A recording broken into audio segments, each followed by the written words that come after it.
Okay. Assalamu alaikum. Good evening. Clear?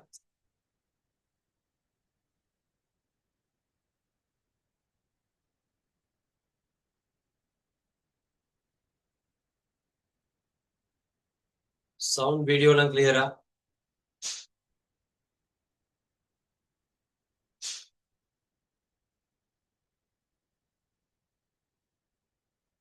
Sound video எல்லாம் clearனா தம்மாக்கணும் போடுங்க. Classes start பண்ணுங்க.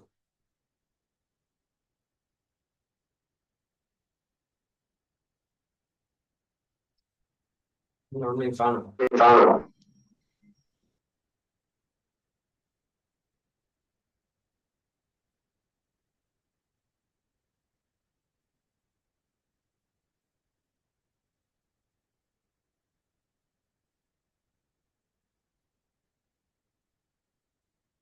Right, நாங்கள் கிளாஸஸ் ஸ்டார்ட் பண்ணுவோம். லாஸ்ட் கிளாஸ்ல இப்போ நான் உங்களுக்கு டீச் பண்ணணும் கிரேட் 11 சிலபஸ்ல. கிரேட் 11 சிலபஸ்ல நாங்கள் லாஸ்ட் கிளாஸ்ல இன்டர்நெட் அண்ட் இமெயில் பாடத்துல இருந்து நாங்கள் இன்டர்நெட்ல சேவிஸ் எல்லாமே படிச்சுட்டோம்னு நினைக்கிறேன். இப்போ நான் கடைசியா படிக்கணும் இன்டர்நெட்ல சேவிஸ்ல இருக்கக்கூடிய இமெயில் என்ற யூனிட், இமெயில் என்ற சப் யூனிட். அந்த இமெயில் என்ற விஷயத்த நாங்கள் ஸ்டார்ட் பண்ணிட்டோமா மின்னஞ்சல் லாஸ்ட் கிளாஸ்ல? இமெயில ஸ்டார்ட் பண்ணிட்டேனா இல்லையா? பேசுங்க, இல்லாட்டி சட்ல போடுங்க.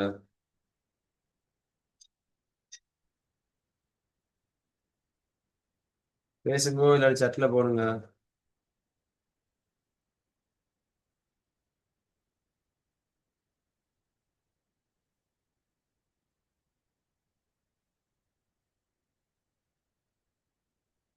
இமெயில் தான் நாங்கள் இந்த கிளாஸ்ல வந்து படிக்க போறோம். ஒரு இமெயில்ன்றது ஏன் யூஸ் பண்றாங்க, என்ன காரணம், இமெயில் சர்வீஸை ப்ரொவைட் பண்ற என்னென்ன சேவர்ஸ் வந்து இருக்கு, இதெல்லாம் பத்தி நாங்கள் இந்த கிளாஸ்ல வந்து செய்யும் டீட்டெயிலா வந்து நாங்க படிப்போம்.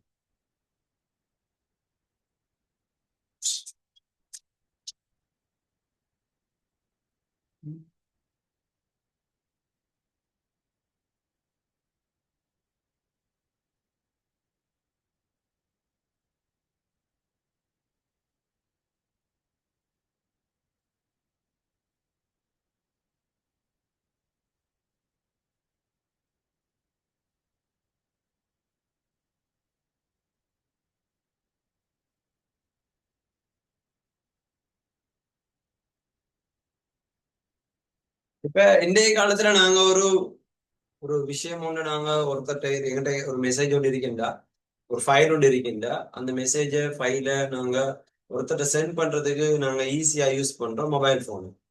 இந்த மொபைல் போனை பொறுத்த வரைக்கும் மொபைல் போன்ல எங்களுக்கு நாங்க கூடுதலா யூஸ் பண்றது, அப்படி ஃபைல நாங்க ஷேர் பண்றதுக்கு, இல்லாட்டி நாங்க ஏதாச்சும் மெசேஜ் ஒன்று ஷேர் பண்றதுக்கு நாங்க யூஸ் பண்றது சோசியல் மீடியா, அதாவது வாட்ஸ்அப் ஆகிக்கலாம். பெரும்பாலும் வாட்ஸ்அப், அப்படி இல்லைன்னா நாங்க மத்த மத்த மெசேஞ்சர் இல்லாட்டி இன்ஸ்டாகிராம்ல இருக்கக்கூடிய சாஃப்ட்வேர் இதெல்லாம் வந்து நாங்க யூஸ் பண்ணுவோம்.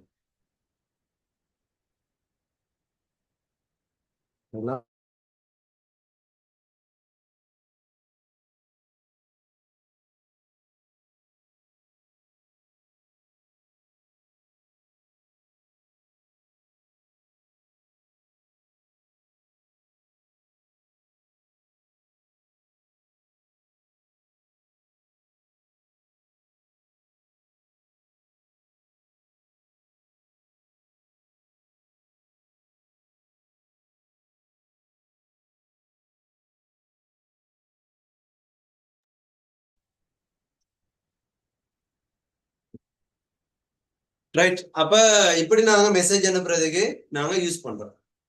ஆனா ஒரு ஒபிஷியலா நாங்க ஒருத்தரோட கான்டாக்ட் பண்றதாக இருந்தா அதுக்கு இப்ப உள்ள காலத்துல இல்ல, முதல் உள்ள காலத்துல உங்களுக்கு கடிதம் போடுவாங்க. சரியா? அதுல நீங்க படிச்சிருப்பீங்க, ஆஹ் உறவுமுறை கடிதம், அதே மாதிரி உங்களுக்கு தொழில்முறை கடிதம், ரெண்டு வகையான கடிதம் வந்து நீங்க படிச்சிருப்பீங்க. லெட்டர் போடுறது, லெட்டர் போட்டா என்ன நடக்கும்? லெட்டரை வந்து நாங்க அனுப்பின வேண்டாம், நாங்க அட்ரஸ் வந்து ஒரு சைட்ல எழுதுவோம், டூ அட்ரஸ் ஒண்ணு. சரியா? அடுத்தது எங்க இருந்து யார் அனுப்புறது, அவங்களோட ஃப்ரம் அட்ரஸ், நாங்க ரெண்டு அட்ரஸையும் எழுதுவோம், ஃப்ரம் எழுதுவோம், டூவையும் எழுதுவோம். அடுத்தது நாங்க என்ன போடுவோம், அந்த லெட்டருக்கு மேல நாங்க ஒரு ஹெடிங் ஒன்று போடுவோம், என்ன நோக்கத்துக்கு வேண்டிய நாங்க அந்த லெட்டரை வந்து அனுப்புறோம் அப்படின்றத வந்து நாங்க போடுவோம். இந்த சப்ஜெக்ட் வந்து நாங்க எழுதுவோம். சப்ஜெக்ட் எழுதி கூடுதலா இப்ப கூடி நாங்க ஒரு கவர்மெண்ட் ஒர்க் பண்ணுக்கு நாங்க அப்ளிகேஷன் ஒன்று போடுற மாதிரி இருந்தா, இப்ப நாங்க என்வெலப் இருக்கேன்டா, என்வெலப்ல நாங்க ஒரு இடத்துல ஃப்ரம் வந்து நாங்க எழுதுவோம். சரியா? ஃப்ரம் வந்து நாங்க ஒரு இடத்துல எழுதுவோம். அடுத்து நாங்க டூன்னு போட்டு இந்த டூ வந்து நாங்க என்வெலப்ல எழுதுவோம். அடுத்தது என்ன நோக்கத்துக்கு வேண்டிய நாங்க எழுதுறோமோ அந்த சப்ஜெக்ட் வந்து நாங்க எழுதுவோம். சரியா? அவங்க முத்திரையை என்ன செய்வாங்க, இந்த இடத்துல வந்து ஒட்டி கொள்வோம். ஃப்ரீ ஆகிற இடத்துல வந்து என்ன செய்வாங்க, முத்திரை வந்து ஒட்டி கொள்வாங்க. இப்படித்தான் உங்களுக்கு கடிதம் வந்து அனுப்புறது. இப்பவும் அப்படித்தான், அப்பவும் அப்படித்தான். இப்ப இந்த கடிதம் கொண்டு போய் சேர்றதாக இருந்தா, உங்களுக்கு கடிதம் போய் சேர்றதுக்கு எவ்வளவு நாள் ஆகும்? ஸ்பீட் போஸ்டா இருந்தா அவங்களுக்கு ஒரு 2 நாள்லயே போகும். இதே உங்களுக்கு ரெஜிஸ்டர்ட் போஸ்டா இருந்தா ஒரு 3 நாள் 4 நாள் ஒரு 1 வீக்ல போயிட்டு கிடைக்கும். ஒரு நார்மல் போஸ்ட் அனுப்பினாலும் உங்களுக்கு ஒரு 1 வீக்ல வந்து கிடைக்கும். இப்படிதான் உங்களுக்கு போஸ்ட் வந்து நாங்க அனுப்பணும். ஆனா அவசரமாக உடனுக்குடனே உங்களுக்கு இன்டர்நெட்டை யூஸ் பண்ணி ஒரு கடிதத்தை, ஒரு இன்ஃபர்மேஷனை ஒருத்தர்ட்ட இருந்து இன்னொருத்தருக்கு நீங்க அனுப்பணுமாக இருந்தா, இதுக்கு நாங்க என்ன பேர் சொல்லுவோம்? மெயில் என்று சொல்லுவோம். இதுக்கு நாங்க என்ன பேர் சொல்றது? நார்மல் அனுப்புறதுக்கு என்ன பேர் சொல்றது? நாங்க மெயில் என்று சொல்லுவோம். இதே நாங்க எலக்ட்ரானிக்கா அனுப்பினோம், நாங்க இன்டர்நெட் மூலமாக எலக்ட்ரானிக் அனுப்பினா அதுக்கு நாங்க பேர் சொல்லுவோம். என்ன பேரு? எலக்ட்ரானிக் மெயில் சொல்லுவோம். கடிதம் அனுப்புனா மெயில், அதே எங்களுக்கு எலக்ட்ரானிக் முறையில நாங்க அனுப்புனா எலக்ட்ரானிக் மெயில். அதுல ஷார்ட் ஃபார்ம் தான் நாங்க என்ன சொல்றது? இமெயில் சொல்றோம். இதுக்கு நாங்க சொல்றது அஞ்சல். இதுக்கு சொல்றேன் நாங்க மின்னஞ்சல். இது சொல்றேன் நாங்க மின்னஞ்சல். கிளியரா? விஷயம் விளங்கிட்டா? இப்ப ஒரு மின்னஞ்சலை நாங்க அனுப்ப போகல. இப்ப இந்த கடிதம் தான் போகுதுன்னு வச்சுக்கொள்ளுங்களேன். இப்ப இந்த கடிதம் போகுது. இப்ப நாங்க போயிட்டு என்ன செய்வோம்? எங்கட ஏரியால இருக்கக்கூடிய அந்த போஸ்ட் ஆபீஸ்ல நாங்க பாருங்க. Post office. சரியா? இப்ப எக்ஸாம்பிளுக்கு எங்க உள்ள போஸ்ட் ஆபீஸ்ல, நான் எங்கட ஏரியால இருக்கிற போஸ்ட் ஆபீஸ் என்னது? பாலாவிய போஸ்ட் ஆபீஸ்ல நான் வந்து பாருங்க கொடுத்த பிறகு அந்த போஸ்ட் ஆபீஸ்ல இருக்கக்கூடிய அந்த லெட்டர் வந்து எங்க போகும்? ஸ்ரீலங்கன் போஸ்டல் முறைக்கு ஏற்ப, சரியா சொல்லுவாங்க. ரைட். அடுத்த உங்களோட ஏரியாவுக்கு நான் அனுப்பினேன்னா உங்களோட ஏரியாவில் உள்ள ஒரு போஸ்ட் ஆபீஸுக்கு போகும். எக்ஸாம்பிளுக்கு எந்த ஏரியா எழுதுற?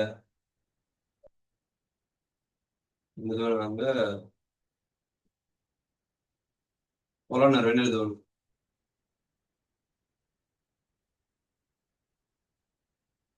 சரியா? புலனர்வ போஸ்ட் ஆபீஸுக்கு உங்களுக்கு இந்த லெட்டர் வந்து போகும்.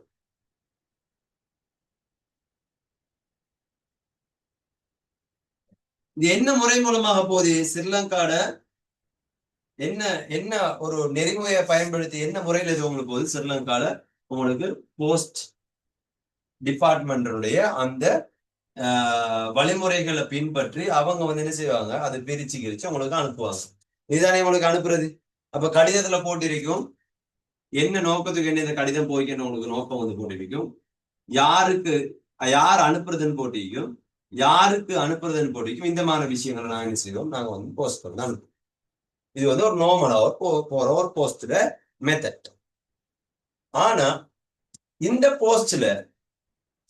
போஸ்ட் ஒரே நேரத்துல நாங்க 100 பேருக்கோ 1000 பேருக்கோ இல்லாட்டி 10 பேருக்கோ 5 பேருக்கோ 2 பேருக்கு கூட நாங்க என்ன செய்யலாது? ஒரே போஸ்ட், சேம் போஸ்ட் நீங்க அனுப்புறீங்க, ஒரு போஸ்ட் அனுப்புறீங்க, ஆனா 2 பேருக்கு போகுமா? இல்ல. அப்படின்னா நீங்க 2 போஸ்ட் அனுப்பல. இதுக்குள்ள நீங்க வீடியோ அனுப்பிடுமா? நார்மல் அனுப்பக்கூடிய ஒரு போஸ்ட் வீடியோ அனுப்பிடலாம், ஆடியோ அனுப்பிடலாம். சரியா? பெரிய சைஸ்ல டாக்குமெண்ட்ஸ் உள்ள வச்சு நீங்க அனுப்பலாம். ஒரு 5 பேப்பர் 10 பேப்பர் அனுப்பலாம் கூடிடும். அதுக்கு மேல அனுப்புறேன்னு நீங்க கொரியர் தான் அனுப்பணும். இப்படித்தான் என்ன செய்யணும்? நாங்க நார்மலோட போஸ்ட் வந்து நாங்க அனுப்புவோம். அப்ப இங்க இருந்து அவங்க லெட்டர் போகும், போயிட்டு அங்க போயிட்டு சேரும். சேர்ந்த உடனே அவர் வந்து என்ன செய்வார்? யாருக்கிட்ட இருந்து அந்த மெயில் வந்து வந்திருக்குன்னு அவர் பார்ப்பார். என்ன நோக்கத்துக்கு வேண்டியா வந்திருக்கின்றத இதுல வந்து அவர் கண்டுபிடிக்கும். இது நார்மலா ஒரு மெயில் நடக்கக்கூடிய ஒரு ப்ரொசீஜர். இப்ப நாம பார்ப்போம், இதே கான்செப்ட் தான் ஒரு இமெயிலே நடக்கும். இதே கான்செப்ட் தான் ஒரு இமெயில் நடக்கும். அது எப்படி நடக்கும்ன்றதை நாங்க பார்ப்போம். நாங்க அனுப்புறோம் இமெயில்.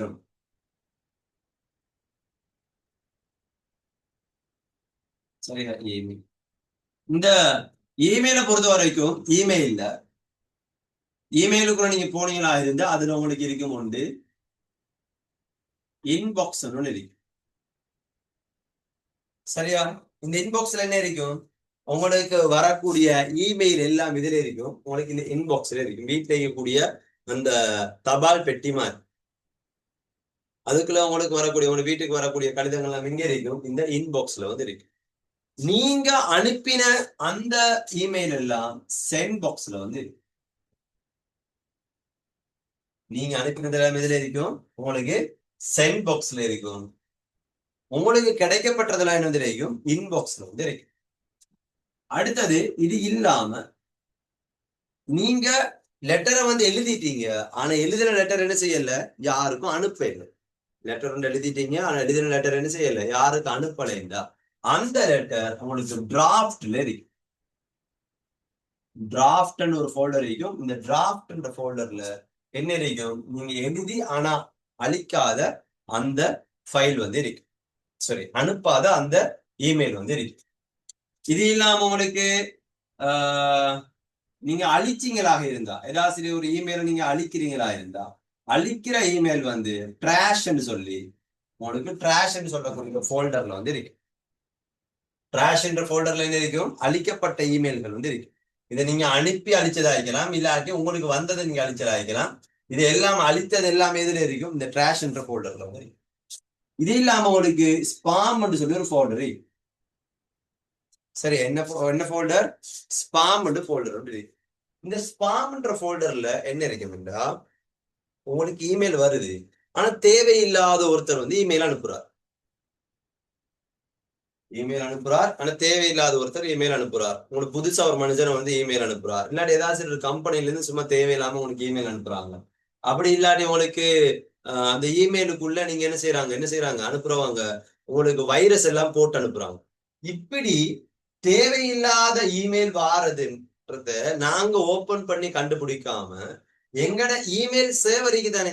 எங்க இமெயில ப்ரொவைட் பண்ற யார் யார் இருக்கிறது? இமெயில் சர்வீஸ் ப்ரொவைட் பண்றாங்க யார் யார் இருங்க காட்டுறேன். ஸ்கிரீனை ஷேர் பண்ணு.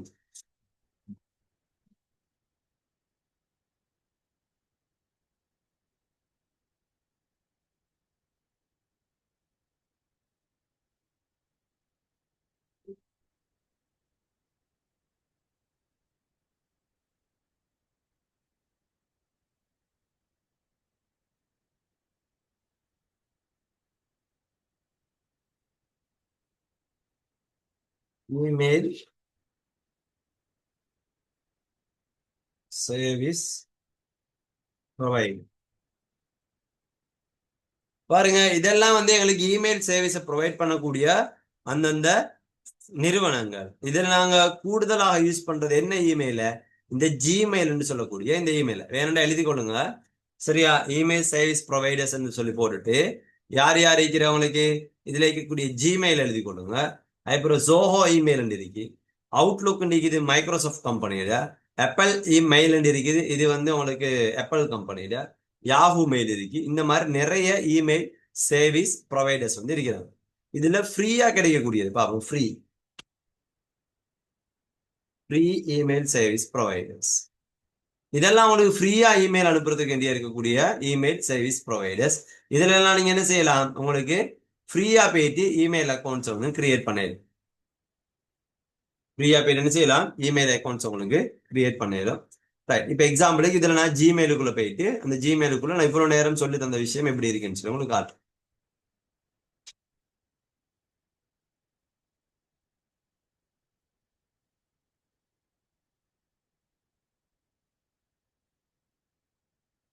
ஜிமெயில்.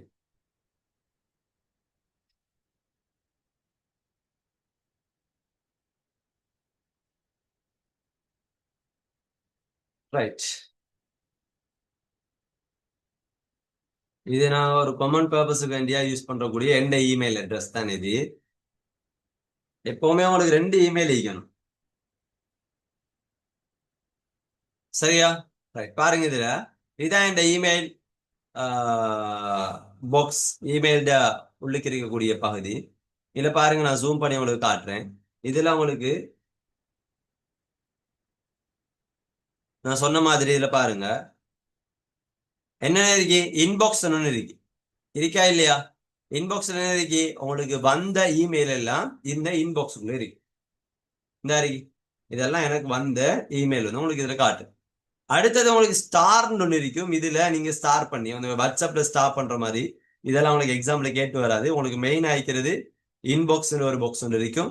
அடுத்தது உங்களுக்கு இதுல சென்ட் ஒன்று இருக்கும். சென்ட்னா நீங்க அனுப்புறது. சரி, இதுல நான் அனுப்பினது. அதே மாதிரி உங்களுக்கு இதுல டிராஃப்ட் இருக்கும். டிராஃப்ட்னா நாங்க டிரா பண்ணி ஆனா யாருக்கும் அனுப்பாது. சரியா, அது டிராஃப்ட்ல இருக்கும். அடுத்தது உங்களுக்கு இருக்கும் இதுல ஸ்பாம் இருக்கும். பெரிய கார்டு இந்த இருக்கு, ஸ்பாம் இருக்கும், ட்ராஷ் இருக்கு. இவ்வளவு தான் உங்களுக்கு தெரிய வேண்டியது. ஸ்பாம் இருக்கிறது என்ன, எங்களுக்கு அன்வான்ட் மெயில் வந்துச்சுண்டா பாருங்க. இதுல ஐஐடி கேம்பஸ் யாரும் எனக்கு சும்மா தேவையில்லாம ஏதோ ஒரு மெசேஜ் அனுப்பிக்கிறான்.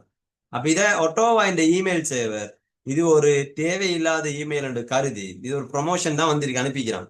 அப்ப இது தேவையில்லாத விஷயம்னு சொல்லி கருதி அது எதுக்குள்ள கொண்டு போயிட்டு போட்டிருக்கி, அது ஸ்பாமுக்குள்ள கொண்டு போயிட்டு போயிட்டு ட்ராஷ். ட்ராஷ்ல என்ன இருக்குமெண்டா, நான் அழிச்ச இமெயில் எல்லாம் உங்களுக்கு அதுக்குள்ளதான் இருக்கு. இது வரைக்கும் நான் அழிச்சது இல்லை, அதனால இது உங்களுக்கு இதுல காட்டுது இல்லை. ஆனா இமெயில் நான் அழிச்சேன்டா, அழிக்கிற இமெயில் இதுல வரும், ட்ராஷ்ல வரும்.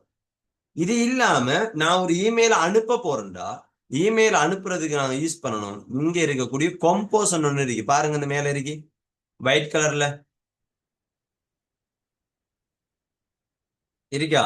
இந்த கம்போஸ்ன்ற ஃபீச்சர்ஸ் யூஸ் பண்ணி தான் நான் என்ன செய்யணும், ஒரு இமெயில் வந்து அனுப்பணும். எக்ஸாம்பிளுக்கு உங்களுக்கு காட்டுறேன். கம்போஸை கிளிக் பண்ணணும். கிளிக் பண்ண உடனே பாருங்க அதுல கம்போஸை கிளிக் பண்ணிட்டேன். கிளிக் பண்ண உடனே பாருங்க அதுல காட்டுது டூ. டூண்டா யாருக்கு அனுப்பணும். சரியா, அடுத்தது சப்ஜெக்ட். டூன்னு ஒன்று காட்டுது, யாருக்கு அனுப்பணும். சரியா, அதான் உங்களுக்கு டூல நான் கொடுக்கணும். அடுத்து சப்ஜெக்ட். சரி, என்ன விஷயம் சம்பந்தமா நீங்க அனுப்புறீங்க. இது இல்லாம இங்கால பாருங்க சிசின்னு ஒண்ணு இருக்கு, அதுக்கப்புறம் உங்களுக்கு பிசிசின்னு இருக்கு. அப்ப டூ ஒரு இமெயில் அனுப்ப போகல டூ கட்டாயம் நீங்க ஃபில் பண்ணியே ஆகணும். சிசியை நீங்க ஃபில் பண்ணாம அனுப்பலாம், பிசிசியை ஃபில் பண்ணாம அனுப்பலாம், சப்ஜெக்ட கூட நீங்க ஃபில் பண்ணாம அனுப்பலாம், ப்ராப்ளம் ஒன்றும் இல்லை. ஆனா சப்ஜெக்ட ஃபில் பண்ணி அனுப்பினாதான் அனுப்புறவருக்கு என்ன விஷயம் சம்பந்தமான இந்த இமெயில் வந்திருக்கின்ற விஷயத்த உங்களுக்கு அவங்களுக்கு ஐடென்டிஃபை பண்ணிடும். இது இல்லாம பாருங்க, இது வந்து உங்களுக்கு கிளிக் பண்ணீங்கன்னா சென்ட் ஆகும். அடுத்தது உங்களுக்கு இதுல இந்த ஒரு பின் மாதிரி காட்டுது. நான் பாருங்க மவுஸ் ஓவர் பண்றேன், அதுல உங்களுக்கு அட்டாச் ஃபைல் ஒன்று காட்டுது. இந்த இமெயிலோட சேர்த்து ஏதாச்சும் ஒரு ஃபைலை நீங்க அனுப்ப போறீங்களா இருந்தா இந்த அருகே இந்த பின் ஐக்கன் வந்து நீங்க கிளிக் பண்ணீங்களா இருந்தா உங்களுக்கு அந்த இமெயிலை வந்து இமெயிலோட சேர்த்து ஏதாச்சும் ஒரு விஷயத்தை உங்களுக்கு பின் பண்ணி அனுப்பி. இது இல்லாம ஒரு லிங்கை நீங்க இன்சர்ட் பண்றதா இருந்தா இந்த உங்களுக்கு இந்த ஐக்கன் வந்து காட்டும். சரியா, அடுத்தது எமோஜி என்ன சரி உள்ள போட்டுறீங்களா இருந்த எமோஜிக்குரிய ஐக்கன்.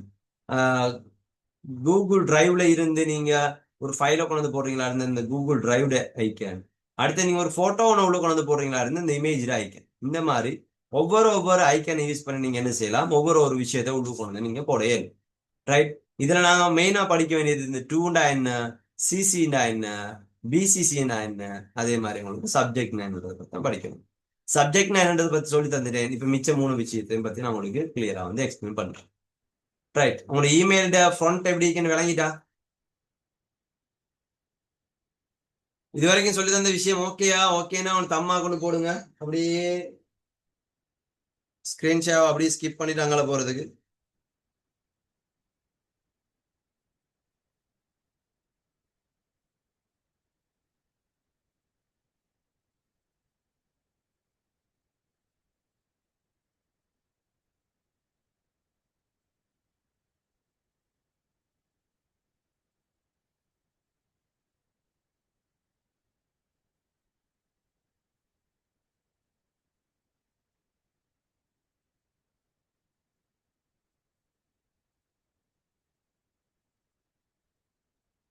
இதுல சொல்லி தந்ததுல ஏதாச்சும் ஒரு விஷயம் விளங்கலைன்னா கேளுங்க, சொல்லுதேன். ரைட், இப்போ நாங்க என்ன செய்வோம், திரும்ப மூவ் ஆகும் என்னோட ஒயிட் போர்டு. ரைட், அப்ப இதுல உங்களுக்கு இன்பாக்ஸ் வந்த மெயில், சென்ட் பாக்ஸ் அவங்களுக்கு போனது, டிராஃப்ட்னா நீங்க எழுதி நீங்க அனுப்பாம இருக்கிறது, ட்ராஷ் அவங்களுக்கு தெரியுது டஸ்ட்பின் எப்படி வரைகிறதுலாம் தெரியும், அவ்வளவு நாட்டுல எனக்கு வரையாது. ஸ்பேம் அவங்களுக்கு தேவையில்லாத மீன். கிளியரா சின்ன சின்ன குறியீடு என்றா அவனுக்கு போட்டு நீங்க அதை பார்த்து கொள்ளலாம். உங்களுக்கு அது உங்களோட விருப்பம். சில ஞாபகம் வச்சு கொள்றதுக்கு இப்படி எழுதலாம். ரைட். அடுத்தது உங்களுக்கு இதுல மெயினா ஒரு இமெயில்ல என்ன இருக்கும் உங்களுக்கு? என்ன இருக்கும்? கொம்போசன் ஒன்று இருக்கும். என்ன இருக்கும் உங்களுக்கு? கொம்போசன் இருக்கு. இந்த கொம்போஸை கிளிக் பண்ணி நீங்க ஒரு இமெயிலுக்குள்ள போனீங்களா இருந்தா அதுக்குள்ள உங்களுக்கு இருக்கும் டூன்னு ஒன்று இருக்கும். அடுத்தது உங்களுக்கு இருக்கும் சிசின்னு ஒன்று இருக்கும். அடுத்தது உங்களுக்கு டிசிசின்னு ஒன்று இருக்கும். அடுத்தது உங்களுக்கு சப்ஜெக்ட் இருக்கு. சரியா? இவ்வளவுதான் உங்களுக்கு ஈக்கிற விஷயம். இது இல்லாம உங்களுக்கு கீழே ஒரு ஏரியா ஒன்று இருக்கும். இந்த ஏரியால நீங்க என்ன செய்வீங்க? உங்களுக்கு தேவையான இமெயிலை வந்து நீங்க எழுதுவீங்க. சரியா? இதுல உங்களுக்கு சென்ட் ஒன்று இருக்கும். அதுல உங்களுக்கு பார்த்தது அப்படித்தான் வரைகிறேன். இதுல உங்களுக்கு சென்ட் ஒன்று இருக்கும். இதுல ஏதாச்சும் ஒரு அட்டாச்மெண்ட் பண்ண போறீங்களா? இந்த அட்டாச்மெண்ட் சிம்பிள் வந்து இருக்கும். சரி, எப்படி ஒரு பின் ஒன்று அடிச்ச மாதிரி இருக்கும். நான் வர மாட்டேங்க. ஆட்டி விடுங்க சார். சரியா? பின் ஒன்று இருக்கும். உங்களுக்கு ஒரு லிங்கை வந்து அனுப்புறீங்களா இருந்தா இப்படி ஹைப்பர் லிங்க் அடையாளம் வந்து போட்டிருக்கும். சரியா? இப்படி ஒரு அடையாளம் உங்களுக்கு என்ன செஞ்சிருக்கும் இதுல உங்களுக்கு போட்டிருக்கு. இதோட கிளிக் பண்ணி நீங்க மித்த மித்த விஷயங்கள் எல்லாம் நீங்க போட்டுக்கொள்ள. இப்ப இதுல இந்த டூல நீங்க யாருக்கு அனுப்புறீங்களோ, டூல யார பேரை வந்து நீங்க யார இமெயில் அட்ரஸ் வந்து நீங்க போடுறீங்களோ அவங்களுக்கு என்ன செய்யும்? நீங்க அனுப்புற இமெயில் அட்ரஸ் வந்து போகும். டூல யார பேர் யார இந்த இமெயில் ஐடியை நீங்க போடுறீங்களோ அவங்களுக்கு என்ன செய்யும்? உங்களுக்கு இமெயில் வந்து போகும். ஒரு இமெயில் ஐடியை பொறுத்த வரைக்கும் ஒரு இமெயில் ஐடி எப்படி இருக்கும்ன்றதை நாங்க முதல்ல அது வந்து பார்ப்போம். அப்படியே இருக்கட்டும். ஒரு இமெயில் ஐடி எப்படி இருக்கும்னு சொல்லி நாங்க பார்ப்போம். இப்ப எங்களுக்கு இமெயிலை வந்து யார் ப்ரொவைட் பண்ற? நாங்க ஜிமெயில் இருந்தா இமெயில் எடுத்துக்கிறோம். எங்க இருந்து எடுத்துக்கிறோம்? ஜிமெயில இருந்தா நாங்க இமெயில் எடுத்துக்கிறோம். சரியா? ஜிமெயில் கம்பெனில இருந்து நாங்க இமெயில் எடுத்த மாதிரி இருந்தா எங்களோட பேர் எக்ஸாம்பிளுக்கு இப்ப என் பேர் ஹர்ஷான் அட் ஜிமெயில் டாட் விளங்கிட்டா? பாருங்க என்னென்ன விஷயம் வந்து இருக்குதுல உங்களுக்கு. அந்த யூசர் நேம் யார் இது? உங்களுக்கு யூசர் நேம். சரியா? அடுத்தது செப்பரேட் பண்றதுக்கு உங்களுக்கு கட்டாயம் என்ன வரணும்? இந்த இடத்துல என்ன ஐக்கன் வரணும்? இந்த எட் சிம்பிள் வந்து வரணும். அடுத்தது டொமைன் நேம். சரியா? அடுத்தது உங்களுக்கு இங்க டாப் லெவல் வரும்.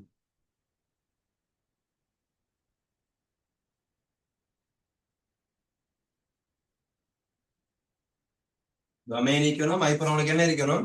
டாப் லெவல் டொமைன் வந்து இருக்கு. இவ்வளவு விஷயமும் ஒரு இமெயில் ஐடியாக இருந்தா இருக்கு. இதே யாகுடையா இருந்தா என் பேர் இதுல வந்து எட்மார்க் வந்து இந்த இடத்துல உங்களுக்கு என்ன வாய்ந்திருக்கும்? யாகுண்டு இருக்கு. இதுக்கு முன்னால டபிள்யூ டபிள்யூன்ற வாரது உங்களுக்கு நாட் மேண்டட்டரி. அது கட்டாயம் கிடையாது. ஒரு கம்பல்சரி கிடையாது. டபிள்யூ டபிள்யூ போடாம நீங்க என்ன செய்யலாம்? ஒரு இமெயில் அட்ரஸ் உங்களுக்கு டைப் பண்ண இயலும்.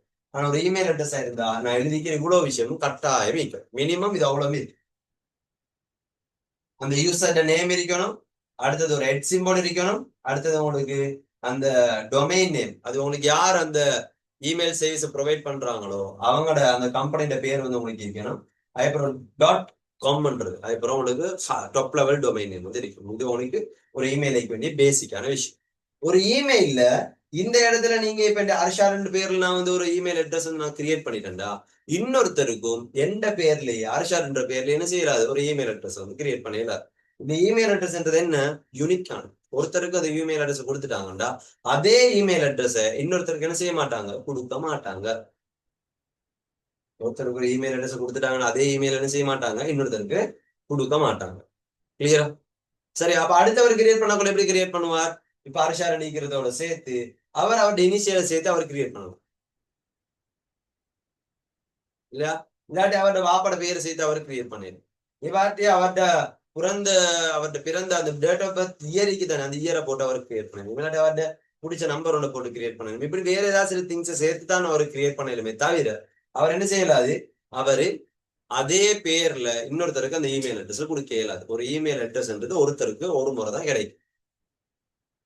விளங்கிட்டு அது இன்னொருத்தருக்கு அதே இமெயில் அட்ரஸ் கிடைக்காது. வேற டொமைன்ல கிடைக்கலாம். இப்ப அர்ஷாட் gmail.com இருக்குதானே, இதை நான் எடுத்துட்டேன். இப்ப அர்ஷாட் yahoo.com இன்னொருத்தருக்கு கொடுக்கலாம். அப்ப அது வித்தியாசமே. விளங்கிட்டா? ஒரு சர்வீஸ் ப்ரொவைடர்ல இருந்து இல்லாட்டி ஒரு சர்வர்ட்ட இருந்து நாங்க என்ன செய்யலாம், இமெயில் சர்வீஸ் ப்ரொவைடர்ல இருந்து ஒரு பேர்ல ஒரு ஆளுக்கு தான் கிடைக்கும், அதே பேர்ல அடுத்த ஆளுக்கு கிடைக்காது. கிளியரா? இது விளங்கிட்டா? போன் நம்பர் கொடுக்குற மாதிரி தான். போன் நம்பர் கொடுக்கக்குள்ள 071ன்றது அது ஃபிக்ஸ் மொபைல் ஆயிருந்தா, அப்ப எந்த நம்பர் ஒன்று இருக்கு, அந்த நம்பர் எனக்கு கிடைக்கும். அதே நம்பர் இன்னொருத்தருக்கு கிடைக்கும், ஆனா முன்னுக்கலைக்குரிய 071 ஆயிக்காது. அது என்ன ஆயிக்கும்? 076 ஆயிடும், இல்லாட்டி 074 ஆயிருக்கும், 075 ஆயிருக்கும். கிளியரா? இது விளங்கிட்டா? இமெயில் அட்ரஸ் எப்படி? ஒரு எக்ஸாம்பிள் வந்துருக்கு, சும்மா ஒரு இமெயில் அட்ரஸ் ஒன்று போட்டு சரியா ஒரு 4 இமெயில் அட்ரஸ் தந்து பின்வருவனற்றுள் எது வலிதான மின்னஞ்சல் முகவரி, which of following valid email address, எது valid? இன்னும் உங்களுக்கு 4 அட்ரஸ் தந்து தருவான். இது ஒரு பாஸ் பேப்பர்ல கூட ஒரு கொஸ்டின். சரி, எத்தனாவது வருஷம் ஞாபகம் இல்லை, ஆனா பாஸ் பேப்பர் கொஸ்டின் ரீசெண்டா வந்தது. கிளியரா?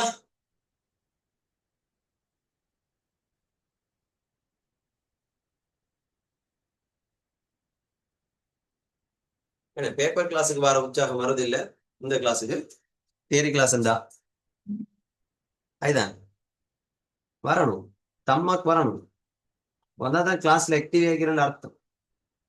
Very good. Mohamad, நந்துஷன், Mohammed Sakki, ஹயாம், நிஷ்மா, அஷாஃப், அவங்களோட பேரை போட்டுக்கோங்க. நுஹா அன்றது பூரா பேரை போட்டு ஊரையும் போட்டாலும் பரவாயில்ல. பர்சனல் செட்ல போடாதீங்க, கமெண்ட் செட்ல போடுங்க. லைக் ஏன்னா டவுட் இருந்தால் மட்டும் பர்சனல் செட்ல போகும். ஃபர்வீஸ், நஜா, அமீனா, வெரி குட். விஷயங்கள் ஆகிட்டு தானே? கிளியர்? இப்ப நாங்க திரும்ப போமேங்க இந்த விஷயத்துக்கு போ. அடுத்தது இதுல ஒரு முக்கியமான விஷயம் இருந்தா, ஒரு இமெயில முன்னுக்கு அழைக்கக்கூடிய இந்த துண்டிக்கு தானே யூசர் நேம் என்ற துண்டு. இந்த பகுதியில நீங்க என்னென்ன விஷயங்களை சேர்க்க வேண்டா, இந்த பகுதியில என்னென்ன விஷயங்கள் சேர்க்க வேண்டா, உங்களுக்கு இப்ப நம்பர்ஸ் சேர்க்கலாம். இப்ப உங்களுக்கு எக்ஸாம்பிளுக்கு பர்ஷாட் 123 நம்பர்ஸ் சேர்க்கலாம். அதுக்கப்புறம் உங்களுக்கு @gmail வரப்போம். சரியா? விளங்கிட்டா? நம்பர்ஸ் சேர்க்கலாம். அப்படி இல்லைண்டா நீங்க என்ன செய்யலாம், கேபிட்டல்ல சிம்பிள்ல வரலாம், அதெல்லாம் உங்களுக்கு பிரச்சனை இல்லை. கேபிட்டல் சிம்பிள் கேஸ் சென்சிட்டிவ் இல்ல. இப்ப அரசாட்டம் ஒருத்தருக்கு கொடுத்தாச்சு, இன்னொருத்தருக்கு இப்படி அரசாட்டம் கொடுக்காது, அப்படிலாம் வராது. கேபிட்டல் சிம்பிள் எல்லாம் இங்க ஒன்றுதான். இப்ப அர்ஷாட் இப்ப உங்களுக்கு இது கொடுத்தாச்சு. இப்ப இங்க சரியா அண்டர் ஸ்கோர் யூஸ் பண்ணலாம்.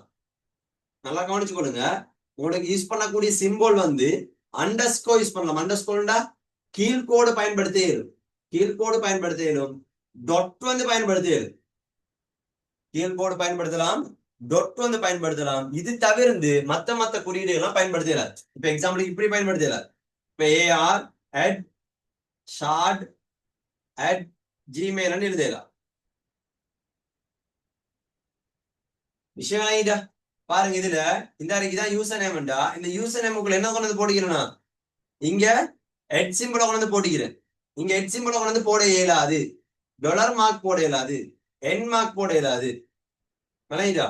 உங்களுக்கு இந்த ஆச்சரியக்குறியோ இல்லாட்டி உங்களுக்கு வினாக்குறியோ இந்த மாதிரி இல்லாட்டி உங்களுக்கு ஸ்லாஷோ பேக் ஸ்லாஷோ இது எதுவுமே என்ன செய்யலாது, உங்களுக்கு பயன்படுத்த இயலாது. சரி, எந்த விஷயத்திலையும் கிளியரா இருந்து கொள்ளும். ஒரு இமெயில் இருக்கக்கூடிய யூசர் நேம்ல விசேட குறியீடுகள் பயன்படுத்த இயலாது. பயன்படுத்த ஏழுமான விசேட குறியீடுகள் என்னது? இந்த ஐஃபனும் இந்த டொட்டும் தான். இதுவும் நாங்க ஒருக்கா பார்ப்போம். ஒருக்கா நான் சொல்ற விஷயம் வந்து ஏதாவது சரி மிஸ் ஆகிக்கான்.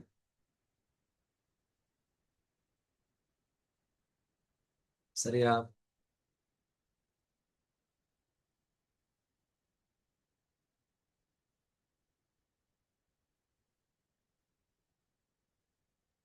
யூசபிள்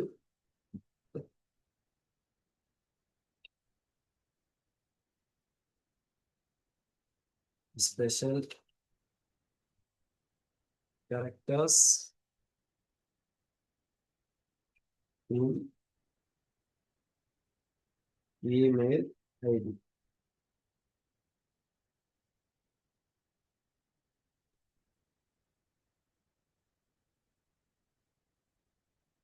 ரைட், பாருங்க இதுல usable special characters email include upper case. Upper case என்ன? பெரிய எழுத்தை பயன்படுத்தியும் லோவர் கேஸ் லெட்டர்ஸ் சிறிய எழுத்துக்களை பயன்படுத்தியும் அதோட உங்களுக்கு நம்பர்ஸை யூஸ் பண்ணிடும். அடுத்தது சர்டன் ஸ்பெஷல் கேரக்டர்ஸ் லைக் என்னது டொட்டை வந்து உங்களுக்கு யூஸ் பண்ணிடும். ஐஃபன் கோடு வந்து உங்களுக்கு பயன்படுத்திடும். சும்மா உங்களுக்கு டேஷ் ஒன்று யூஸ் பண்ணிடும். அடுத்து உங்களுக்கு அண்டர்ஸ்கோர் யூஸ் பண்ணிடும். பிளஸ் மார்க் யூஸ் பண்ணிடும். அடுத்தது உங்களுக்கு இந்த அலை வடிவத்தில் இருக்கக்கூடிய இந்த குறியீடு வந்து உங்களுக்கு பயன்படுத்திடும். இவ்வளவுதான் உங்களுக்கு பயன்படுத்திடும். இது இல்லாம வேற ஒரு எந்த குறியீடையும் நீங்க பயன்படுத்தி என்ன செய்யலாது உங்களுக்கு இமெயில வந்து கிரியேட் பண்ண இயலாது.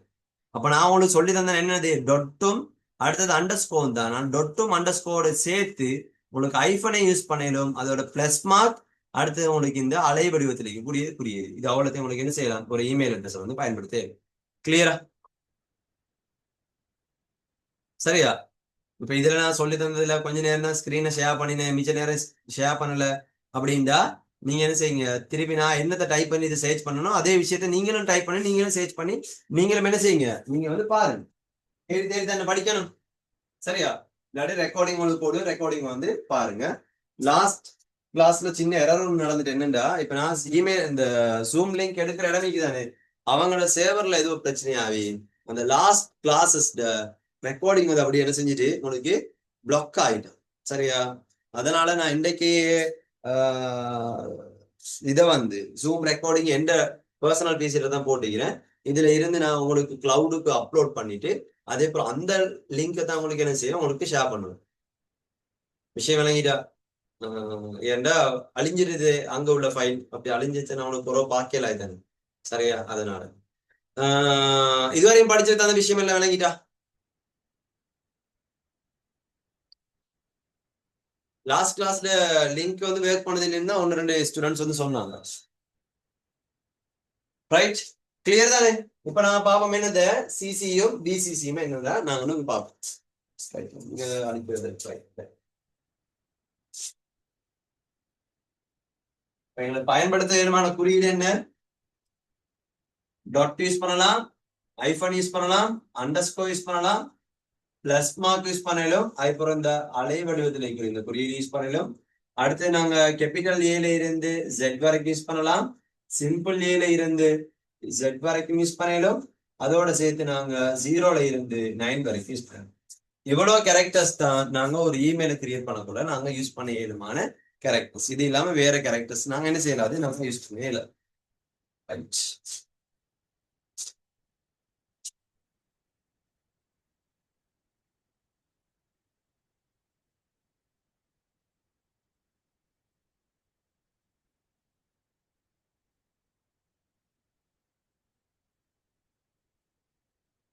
இப்ப நீங்க இமெயில் கிரியேட் பண்ண போகல இந்த இமெயில்ல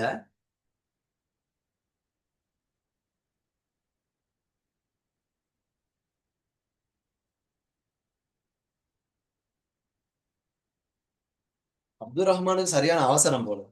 what is CCC, what is DCC என்று கேட்டுக்கொண்டே இருக்கிறார். நான் சொல்லி தருவேன். சரியா? சிசின்றது உங்களுக்கு கார்பன் காப்பி, பிசிசி என்றது பிளைண்ட் கார்பன் காப்பி. இப்ப கார்பன் காப்பின்னா என்னண்டா, இப்ப இதுல நீங்க அனுப்புறீங்க தானே இமெயில் உண்டு. இப்ப எக்ஸாம்பிளுக்கு இந்த கிளாஸுக்கு வர ஸ்டூடெண்ட் பேரையே வந்து நான் சொல்றேன். உங்களோட பேரும் பாடம் இல்ல, நான் எழுதுல நீங்கள யார் டேட்டா முகா முகா ஹெட் gmail.com. சரியா? இவங்களை தான் என்ன செய்யறேன், நான் ஒரு இமெயில் ஒன்று அனுப்புறேன். சரியா? இந்த அனுப்புற இமெயில் இவங்களுக்கு தான் இமெயில் வந்து போகணும். இவங்களோட சேர்த்து வேற யாருக்கும் போகணுமா இருந்தா நான் இதுல ஒரு கமா ஒன்று போட்டு, சரி இதுல ஒரு கமா ஒன்று போட்டு இன்னொரு ஆளுக்கு நான் என்ன செய்யலாம், நான் வந்து அதே இமெயில வந்து எனக்கு அனுப்பலாம். அப்போ ஒரே நேரத்துல இமெயில் என்ன செய்யும், 2 பேருக்கும் உங்களுக்கு போகும். இப்ப எக்ஸாம்பிள் இதுல நான் யாருக்கு அனுப்புறேன், அமீனாக்கு அனுப்புறேன்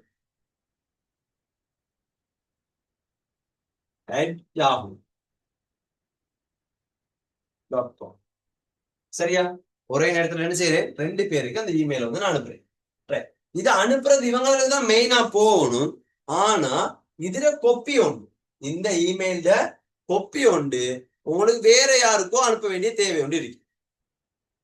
இமெயில் இந்த 2 பேருக்கு தான் போகுது. சரியா? இப்ப எக்ஸாம்பிளுக்கு இவங்க 2 பேரும் இவங்க வந்து ஸ்கூல்ட பிரின்சிபல், இவங்க வந்து ஸ்கூல்ட டிபின்னு வச்சுக்கொள்ளுங்களேன், டெபியூட்டி பிரின்சிபல் எக்ஸாம்பிளுக்கு. சரியா? இதை விட பெரிய பெரிய பொசிஷனுக்கு போயிடும். பிரின்சிபல் அது இல்லாம டிப்யூட்டி பிரின்சிபல் இல்லாம வேற வேற பெரிய பெரிய பொசிஷனுக்கு போயிடும். லெக்சர் அப்படி இப்படின்னு பெரிய பெரிய ஆளா போயிடும். சரியா? நான் ஒரு எக்ஸாம்பிளுக்கு சொல்றேன். என்னது, ஒருத்தர் பிரின்சிபல் ஆகிக்கிறாங்க, அடுத்தது டெபியூட்டி பிரின்சிபல் ஆகிக்கிறாங்க. சரியா? இப்ப நான் என்ன செய்யறேன், நான் வந்து லீவ் ரிக்வஸ்ட் வந்து அனுப்புறேன். அப்ப லீவ் எடுக்கிறதாக இருந்தா ஸ்கூல்ல ஒரு டீச்சர் வந்து யார்கிட்ட பெர்மிஷன் கேட்பாங்க, பிரின்சிபல்கிட்ட இல்லாட்டி டிப்யூட்டி பிரின்சிபல்கிட்ட அவங்க வந்து பெர்மிஷன் கேட்பாங்க. அப்ப லீவ் லெட்டர் நான் என்ன செய்யறேன், இதுல வந்து நான் அனுப்புறேன். அப்ப இதுல சப்ஜெக்ட்ல நான் என்னதை டைப் பண்ணணும், லீவ் ரிக்வெஸ்ட் ஃபார்ம். சரி, லீவ் ரிக்வெஸ்ட் சப்ஜெக்ட்ல வந்து போடுகிறேன், லீவ் ரிக்வெஸ்ட்னு போடுகிறேன். ரைட். இப்ப லீவ் ரிக்வெஸ்ட் வந்து போகும். அப்ப அவர் பார்த்த உடனே பிரின்சிபலுக்கும் டிபிக்கும் என்ன விளங்கும், ரைட், யார் அனுப்பிக்கிறது, அரசாட் சேர் அனுப்பிக்கிறார், என்னத்த லீவு கேட்டு ரிக்வெஸ்ட் அனுப்பிக்கிறார். இதை பார்த்த உடனே இறங்கி இப்ப நான் அப்ரூவல் வந்து இப்ப நான் வந்து அப்ரூவல் கிடைச்சி நான் வந்து எனக்கு இப்ப லீவ் ரிக்வெஸ்ட் நான் அனுப்பின உடனே இப்ப எனக்கு பதிலா எந்த வேலையை கவர் பண்றதுக்கு வேறொரு டீச்சர் ஒன்று ஒர்க் பண்ணணுமே, ரிலீஃப் டியூட்டி அது இது பாக்குறதுக்கு. சொல்ல சாதனை இல்லை, வேறொரு ஆளுக்கு என்ன செய்யணும், நான் லீவ் ரிக்வெஸ்ட் அனுப்பின விஷயம் அவங்களுக்கு தெரியணும். ஆனா அவங்கள்ட்ட நான் என்ன செய்யல, லீவ் ரிக்வெஸ்ட் வந்து கேட்க, அவங்களுக்கு நான் ஒரு காப்பி ஒன்று அனுப்புறேன். என்ன காப்பி, நான் லீவ் ரிக்வெஸ்ட் வந்து பிரின்சிபல்கிட்ட கேட்டுக்கிறேன் அப்படின்ற விஷயத்த அவங்களுக்கு நான் தெரியப்படுத்துறேன். அப்ப அப்படி நான் இதுல கொப்பி கொண்ட இன்னொருத்தருக்கு அனுப்புறதா இருந்தா அதே ஆள்ட விஷயத்த நான் என்ன செய்யணும், இதுல இந்த கார்பன் கொப்பியில வந்து போடணும். எந்த இடத்துல போடணும், இந்த கார்பன் கொப்பின்ற இந்த இடத்துல வந்து போடணும். எக்ஸாம்பிளுக்கு இந்த இடத்துல வந்து நான் போடுறேன், யாரோட பேரை, சகாஃபோட பேரை வந்து போடுறேன்.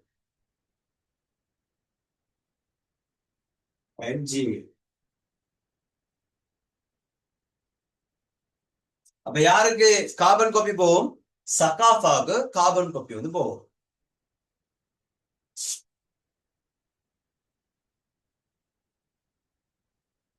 சரியா? யாருக்கு, உங்களுக்கு மெயின்ல காப்பி வந்து போகும், சகாஃபா வந்து காப்பி வந்து போகும். ரைட்.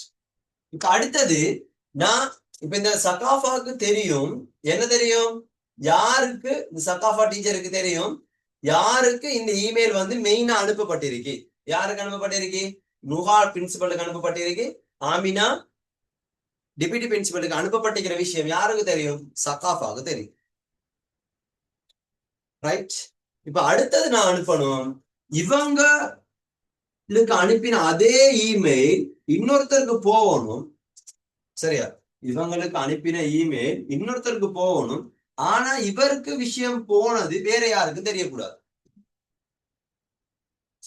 அப்ப நான் இதுல வந்து போடுற எக்ஸாம்பிளுக்கு, இதுல வேற யாரு சரி, ஒருத்தர் பேரு வேற யாரு சரி, போயிக்கிற இல்ல யாரிக்கிற அப்துல்லா, இதுல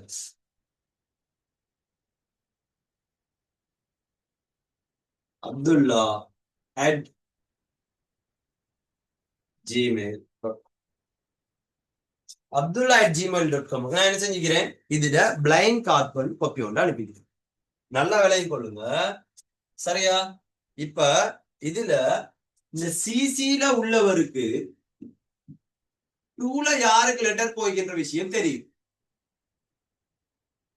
இந்த சிசில உள்ளவருக்கு கார்பன் காப்பியில உள்ளவருக்கு டூல நுஹாக்கும் ஆமினாக்கும் போன விஷயம் யாருக்கு தெரியும், இந்த சிசில உள்ளவருக்கு தெரியும். அதே மாதிரி இந்த டூல உள்ளவருக்கும் யாருக்கு லெட்டர் போய்கின்ற விஷயம், அதாவது கார்பன் காப்பி யாருக்கு போய்கின்ற விஷயம் டூல உள்ளவருக்கும் தெரியும். டூல உள்ளவருக்கு கொப்பி போனதுக்கு கதை தெரியும், கொப்பி போனவருக்கு யாருக்கு இமெயில் போனன்ற விஷயமும் தெரியும். சரியா? இவங்க ரெண்டு பேருக்கும், யாருக்கு, டூல உள்ளவருக்கும் சிசில உள்ளவருக்கும் யார பாக்கலாது, டிசிசி யாருக்கு போய்க்கிறது வந்து பாக்கலாது. டூல உள்ளவருக்கும் சிசில உள்ளவருக்கும் யாருக்கு பிசிசி போய்க்கின்றது வந்து பாக்கலாது. ஆனா பிசிசில உள்ளவருக்கு டூல யாருக்கு போய்க்கு சிசில யாருக்கு போய்க்கின்றது பாக்கல.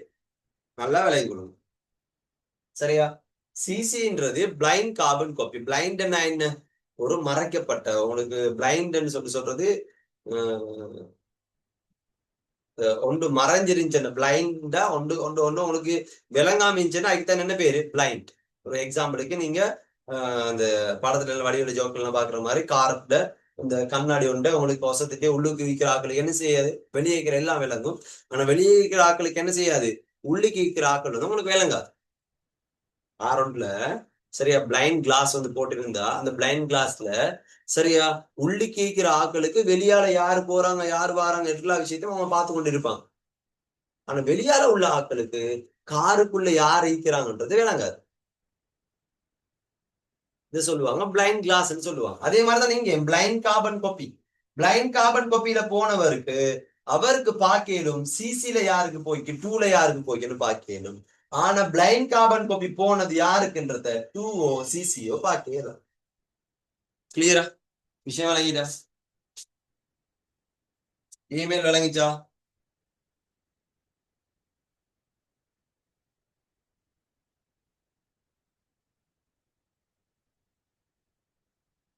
டூண்டா என்ன, சிசி பிசிசி விளங்கிட்டா? என்ன சரி டவுட் இருந்தா மைக் ஆன் பண்ணி கேளுங்க.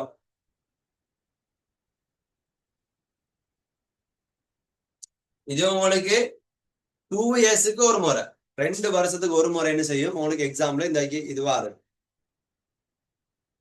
சரியா 2 வருஷத்துக்கு ஒரு முறை குறைஞ்சது எக்ஸாம் பேப்பர்ல இந்த கொஸ்டின் வந்து தருவாங்க. 2 மார்க்ஸ் கொஸ்டினுக்கு வரும். என்ன சரி டவுட் இருந்தா கேட்டுக்கோங்களேன். இதுல ஒரு விஷயமும் இல்லை. பிளைண்ட் கார்பன் காப்பியில இருக்கிறவருக்கு எல்லாரையும் பார்க்கலும். ஆனா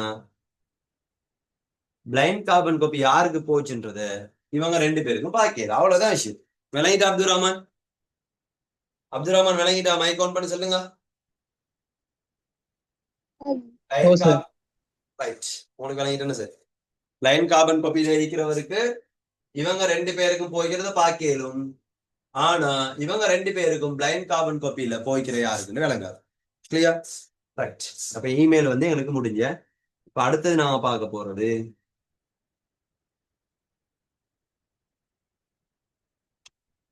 சொல்லுங்க பாப்போம். இமெயில் அனுப்புறதுக்கு யூஸ் பண்ற புரோட்டோகால் வந்து என்ன புரோட்டோகால்? கமெண்ட் சாட்ல போடுங்க. இமெயில் அனுப்புறதுக்கு யூஸ் பண்ற புரோட்டோகால் வந்து என்ன புரோட்டோகால்? நெறிமுறை வந்து என்ன நெறிமுறை?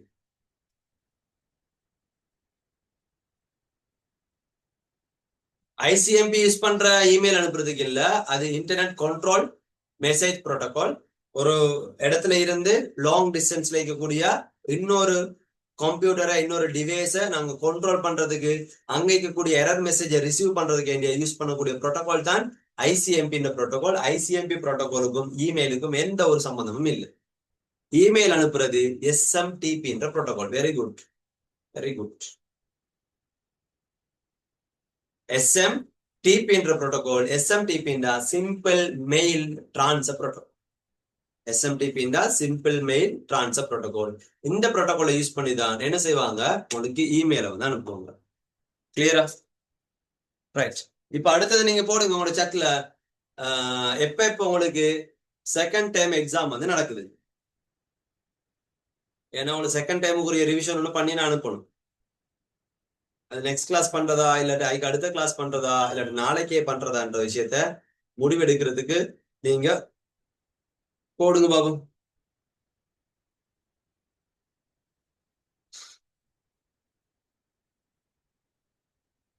7/22. 7/22. 7/29. ஆகஸ்ட் 17. ஒரு மாசத்துக்கு போறோம். 7/25.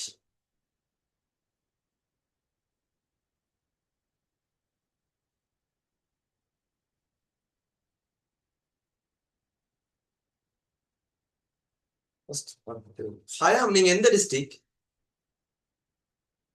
ஜூலை 28. மாசம். ஓகே, இன்னைக்கு டேட் வந்து அனுராதபுரையா? சென்ட்ரல் ப்ரொவின்ஸ்ல தான் லேட்டா நடக்குது எக்ஸாமுக்கு. இன்னைக்கு டேட் வந்து 15. இன்னைக்கு டேட் 15.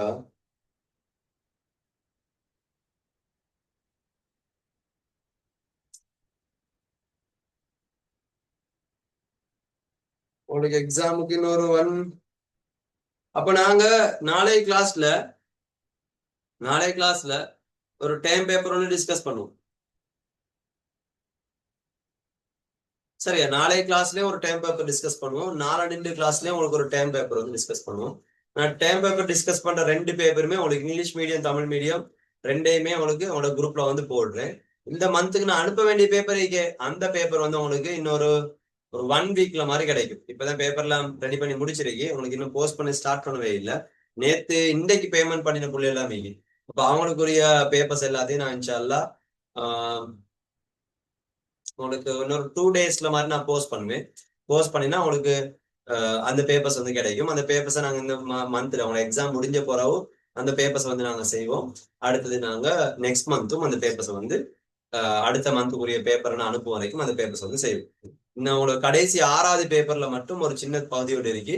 அந்த பேப்பர் அந்த பகுதியை நாங்க நாளை கிளாஸ்ல கொஞ்சம் டிஸ்கஸ் பண்ணிட்டு அதே போல நாங்க அப்படியே இறங்குவோம். எதுக்கு நாங்க டைம் பேப்பருக்கு இறங்கி டைம் பேப்பரை கொஞ்சம் டிஸ்கஸ் பண்ணுவோம்.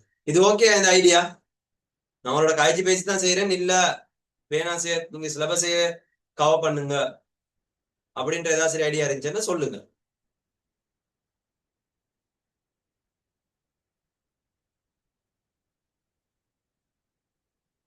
ஏன்னா டைம் பேப்பர்லயே மார்க்ஸ் எடுக்கணும். அப்பதான் உங்களுக்கு ஒரு நம்பிக்கை ஒன்று வரும்.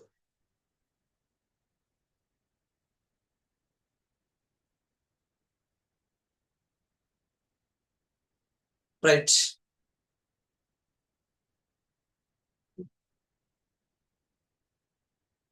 செமினார் மாதிரி தான் போடணும். ரைட். இதுல நீங்க இது வரைக்கும் அதாவது கிரேட் 11 யூனிட்ஸ் இருக்கு தானே? இப்ப உங்களுக்கு கிரேட் 10 யூனிட்ல ஒரு 4 யூனிட் நான் வந்து கவர் பண்ணிக்கிறேன். 10 யூனிட்ல first unit, second unit, third unit, fourth unit இது கூட உங்களுக்கு அனுப்பின பேப்பரை வச்சு கவர் பண்ணிக்கிறேன். கிரேட் 10 சிலபஸ் படிச்சு கொடுக்கலையும் கவர் பண்ணிக்கிறேன். இது இல்லாம 5th யூனிட் தான் உங்களுக்கு கிளாஸ் போகுது. இந்த 5th யூனிட்ல இருக்கக்கூடிய உங்களுக்கு செக்யூரிட்டி மேனேஜ்மெண்ட், அதுக்கப்புறம் உங்களுக்கு இருக்கக்கூடிய நெட்வொர்க் மேனேஜ்மெண்ட், இது ரெண்டும், அதுக்கப்புறம் யூட்டிலிட்டி சாஃப்ட்வேர் பயன்பாட்டு மென்பொருள். இதை பத்தி தான் நம்ம இன்னைக்கு 10ஆம் ஆண்டு கிளாஸ்ல வந்து அடுத்த 1 மணி நேரம் கதைப்போம். அதுல 7 மணி நேரம் நீங்க ஜாயின் ஆகுங்க. கிரேட் 11ல இருக்கிற ஸ்டூடெண்ட்ஸ் தான் கூடுதலாக இருக்கிறீங்க. நீங்க ஜாயின் ஆகும். அப்போ உங்களுக்கு 5 யூனிட் கவர் ஆகிட்டு. இது இல்லாம உங்களுக்கு 6வது யூனிட் உங்களுக்கு வேர்ட் ப்ராசஸிங், 7வது உங்களுக்கு எக்ஸல், அப்புறம் 8வது உங்களுக்கு பவர் பாயிண்ட், 9வது டேட்டா பேஸ். இதுல நீங்க வேர்ட் பாடத்தையோ இல்லாட்டி பவர் பாயிண்ட் பாடத்தையோ பத்தி நீங்க பெருசா அலட்டிக் கொள்ள தேவையில்லை. அது பேசிக்காக சும்மாவே செய்யலாம். சரியா? இது அடுத்தது இருக்கிறது உங்களுக்கு எக்ஸல் பாடம் ஒன்று இருக்கிறது. அடுத்தது உங்களுக்கு டேட்டா பேஸ் பாடம் இருக்கிற. இதுல 2 கேள்வியை தான் நாங்க என்ன செய்வோம் நாளைக்கு டிஸ்கஸ் பண்ணுவோம். ஒன்று எக்ஸல் கேள்வி, அடுத்தது டேட்டா பேஸ் கேள்வி. 2 கொஸ்டின் நாங்க டிஸ்கஸ் பண்ணுவோம். அடுத்த கிளாஸ்ல நாங்க என்ன செய்யலாம், நாங்க வந்து இதை டிஸ்கஸ் பண்ணுவோம். என்னத ப்ரோக்ராமிங் கொஸ்டின் வந்து நாங்க டிஸ்கஸ் பண்ணுவோம். ஓகே, இப்படி செய்வோமே? Okay idea? இல்ல சார் எனக்கு வேற ஒரு ஐடியா ஆகி இந்த பிளான் தான் சட்டப்படி அப்படி ஏதாச்சும் நீங்க ஒரு பிளானிங் ஒன்று வச்சிருந்தீங்கன்னா சொல்லுங்க. சரியா? நாளைக்கு நாங்க எக்ஸலும் டேட்டா பேஸ் கொஸ்டின் வந்து பார்ப்போம். கிரேட் 10 ஸ்டூடெண்ட் இருந்தீங்கன்னா உங்களுக்கு பிரச்சனை இல்லை. நான் ஆல்மோஸ்ட் எல்லாம் கவர் பண்ணிக்கிறேன். சரி, அவங்களோட பேப்பர் செய்ய இயலும் உங்களுக்கு. கிரேட் 10லையும் விஷயம், அதாவது உங்களுக்கு செகண்ட் டைம் வரைக்கும் இருக்கக்கூடிய விஷயத்த நான் கவர் பண்ணி தரேன். சரியா? அப்ப நாங்க இன்னைக்கு படிச்சுக்கிறது முழுக்க முழுக்க என்னதை பத்தின்னா இமெயிலை பத்தி தான் நாங்க இன்னைக்கு ஃபுல்லா உங்களுக்கு 1 hour வந்து டிஸ்கஸ் பண்ணிக்கிறோம்.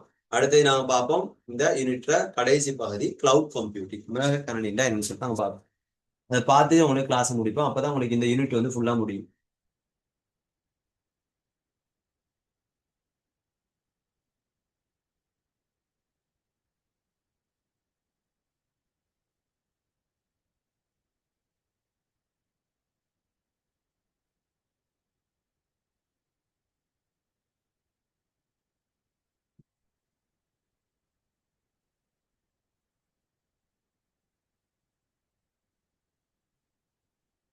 ரைட்.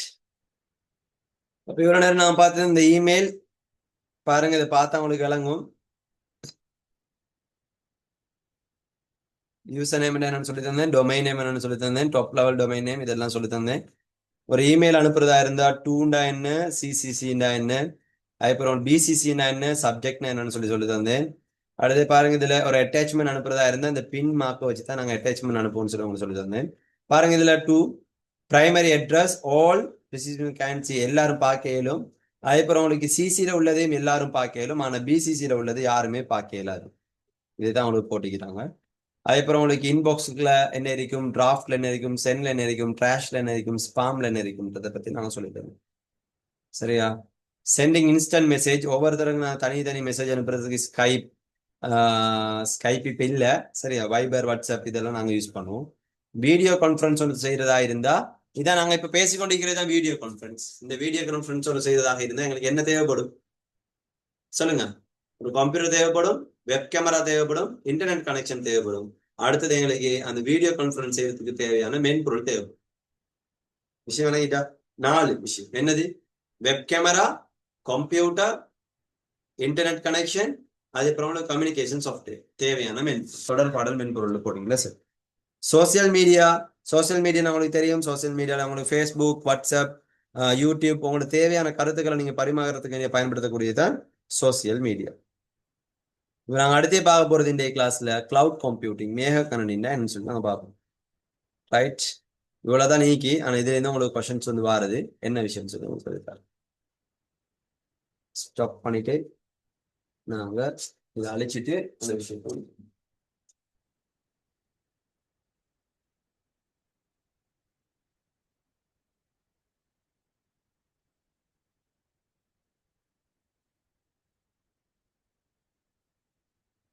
இப்ப எங்களோட கம்ப்யூட்டர்ல ஒரு டேட்டா ஒன்று இருக்கின்றா. சரியா? எங்களோட கம்ப்யூட்டர்ல ஒரு டேட்டா ஒன்று இருக்கின்றா. அது எங்களோட கம்ப்யூட்டர்ல தான் இருக்கும். வேற யாரும் என்ன செய்யலாது, அதை எக்ஸஸ் பண்ண இயலாது. எங்களோட கம்ப்யூட்டர்ல இருக்கக்கூடிய எங்களோட கம்ப்யூட்டர்ல நாங்க இன்டர்நெட்டோட கனெக்ட் பண்ணாட்டி எங்களோட கம்ப்யூட்டர்ல இருந்து நாங்க இன்னொரு கம்ப்யூட்டர்ல இருக்கக்கூடிய டேட்டாவை நாங்க எக்ஸஸ் பண்ண இயலாது. இது பேசிக்கான ஒரு விஷயம். சொன்ன கதை விளங்கிட்டா? இப்ப எங்களோட கம்ப்யூட்டர்ல ஒரு டேட்டா ஒன்று இருக்கின்றா. எங்களோட கம்ப்யூட்டர்ல இருக்கக்கூடிய டேட்டாவை வேற யாரும் எக்ஸஸ் பண்ண இயலாது. நாங்களும் எங்கட கம்ப்யூட்டர்ல இருந்து இன்டர்நெட் கனெக்ஷனோ இல்லாட்டி நெட்வொர்க் கனெக்ஷனோ இல்லாம வேறொரு கம்ப்யூட்டர்ல இருக்கக்கூடிய டேட்டாவை எங்களுக்கு எக்ஸஸ் பண்ண இயலாது. கிளியரா? அப்ப எங்கட கம்ப்யூட்டர்ல இருக்கக்கூடிய டேட்டாவை இப்ப நான் ஒரு ஆபீஸ்ல ஒர்க் பண்ணணும்னு வச்சுக்கோங்க. இப்ப நீங்க ஒரு ஆபீஸ்ல ஒர்க் பண்றீங்க. இப்ப இந்த எக்ஸ்ன்ற நபர் ஒர்க் பண்றாரு ஒரு ஆபீஸ். இந்த ஆபீஸ்ல என்ன இருக்கு? ஆபீஸ் கம்ப்யூட்டர் வந்து இருக்கு. சரியா? அப்ப இவரை கொஞ்சம் வேலை செய்யறார். இந்த ஆள் வந்து என்ன செய்யறாரு? சுபேர் வந்து ஒர்க் பண்றாரு. இந்த சுபேர் என்ன செய்யறார்? அவர் வீட்டை போறார். வீட்டுல என்ன வச்சுக்கிறாரு? அவர் வீட்டுல இன்னொரு கம்ப்யூட்டர் வச்சுக்கிறார். சரியா? எக்ஸென்ட் நபர் வீட்டுக்கு போயிட்டு சுபேர் வீட்டுக்கு போயிட்டு என்ன செய்யறாரு? வீட்டுல இன்னொரு கம்ப்யூட்டர் வச்சுக்கிறார்.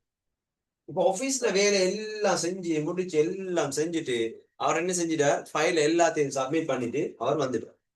வந்த உடனே அவரோட மேனேஜர் வந்து கால் பண்றாரு. சரியா? மேனேஜர் கால் பண்ணி சொல்றாரு என்ன, அவங்களோட நீங்க சன்டன் வந்துட்டு போன அந்த ஃபைல்ல சின்ன ஒரு கரெக்ஷன் ஒன்று இருக்கு. அந்த கரெக்ஷனை செஞ்சுட்டாங்க. இவர் காலையில் 8 மணில இருந்து ஸ்டார்ட் பண்ணி அந்த வேலை எல்லாத்தையும் கம்ப்ளீட்டா முடிச்சுட்டு அவர் வீட்டை வந்த பிறகுதான் அவருக்கு என்ன கிடைக்குது? இன்ஃபர்மேஷன் கிடைக்குது. என்னண்டு அவர்ட அந்த சின்ன ஒரு கரெக்ஷனை பண்ணி தர சொல்லு. இப்ப இவருக்கு செய்யலுமா? வீட்டுல வச்சு செய்ய இயல. ஃபைல நாம எங்க இருக்கு? அவரோட ஆபீஸ்ல இருக்கக்கூடிய கம்ப்யூட்டர்ல தான் இருக்கு. ஆபீஸ்ல இருக்கக்கூடிய கம்ப்யூட்டர்ல இருக்கக்கூடிய விஷயங்கள் இங்கே இவர்ட கம்ப்யூட்டர்ல இருக்காது. ஏன்?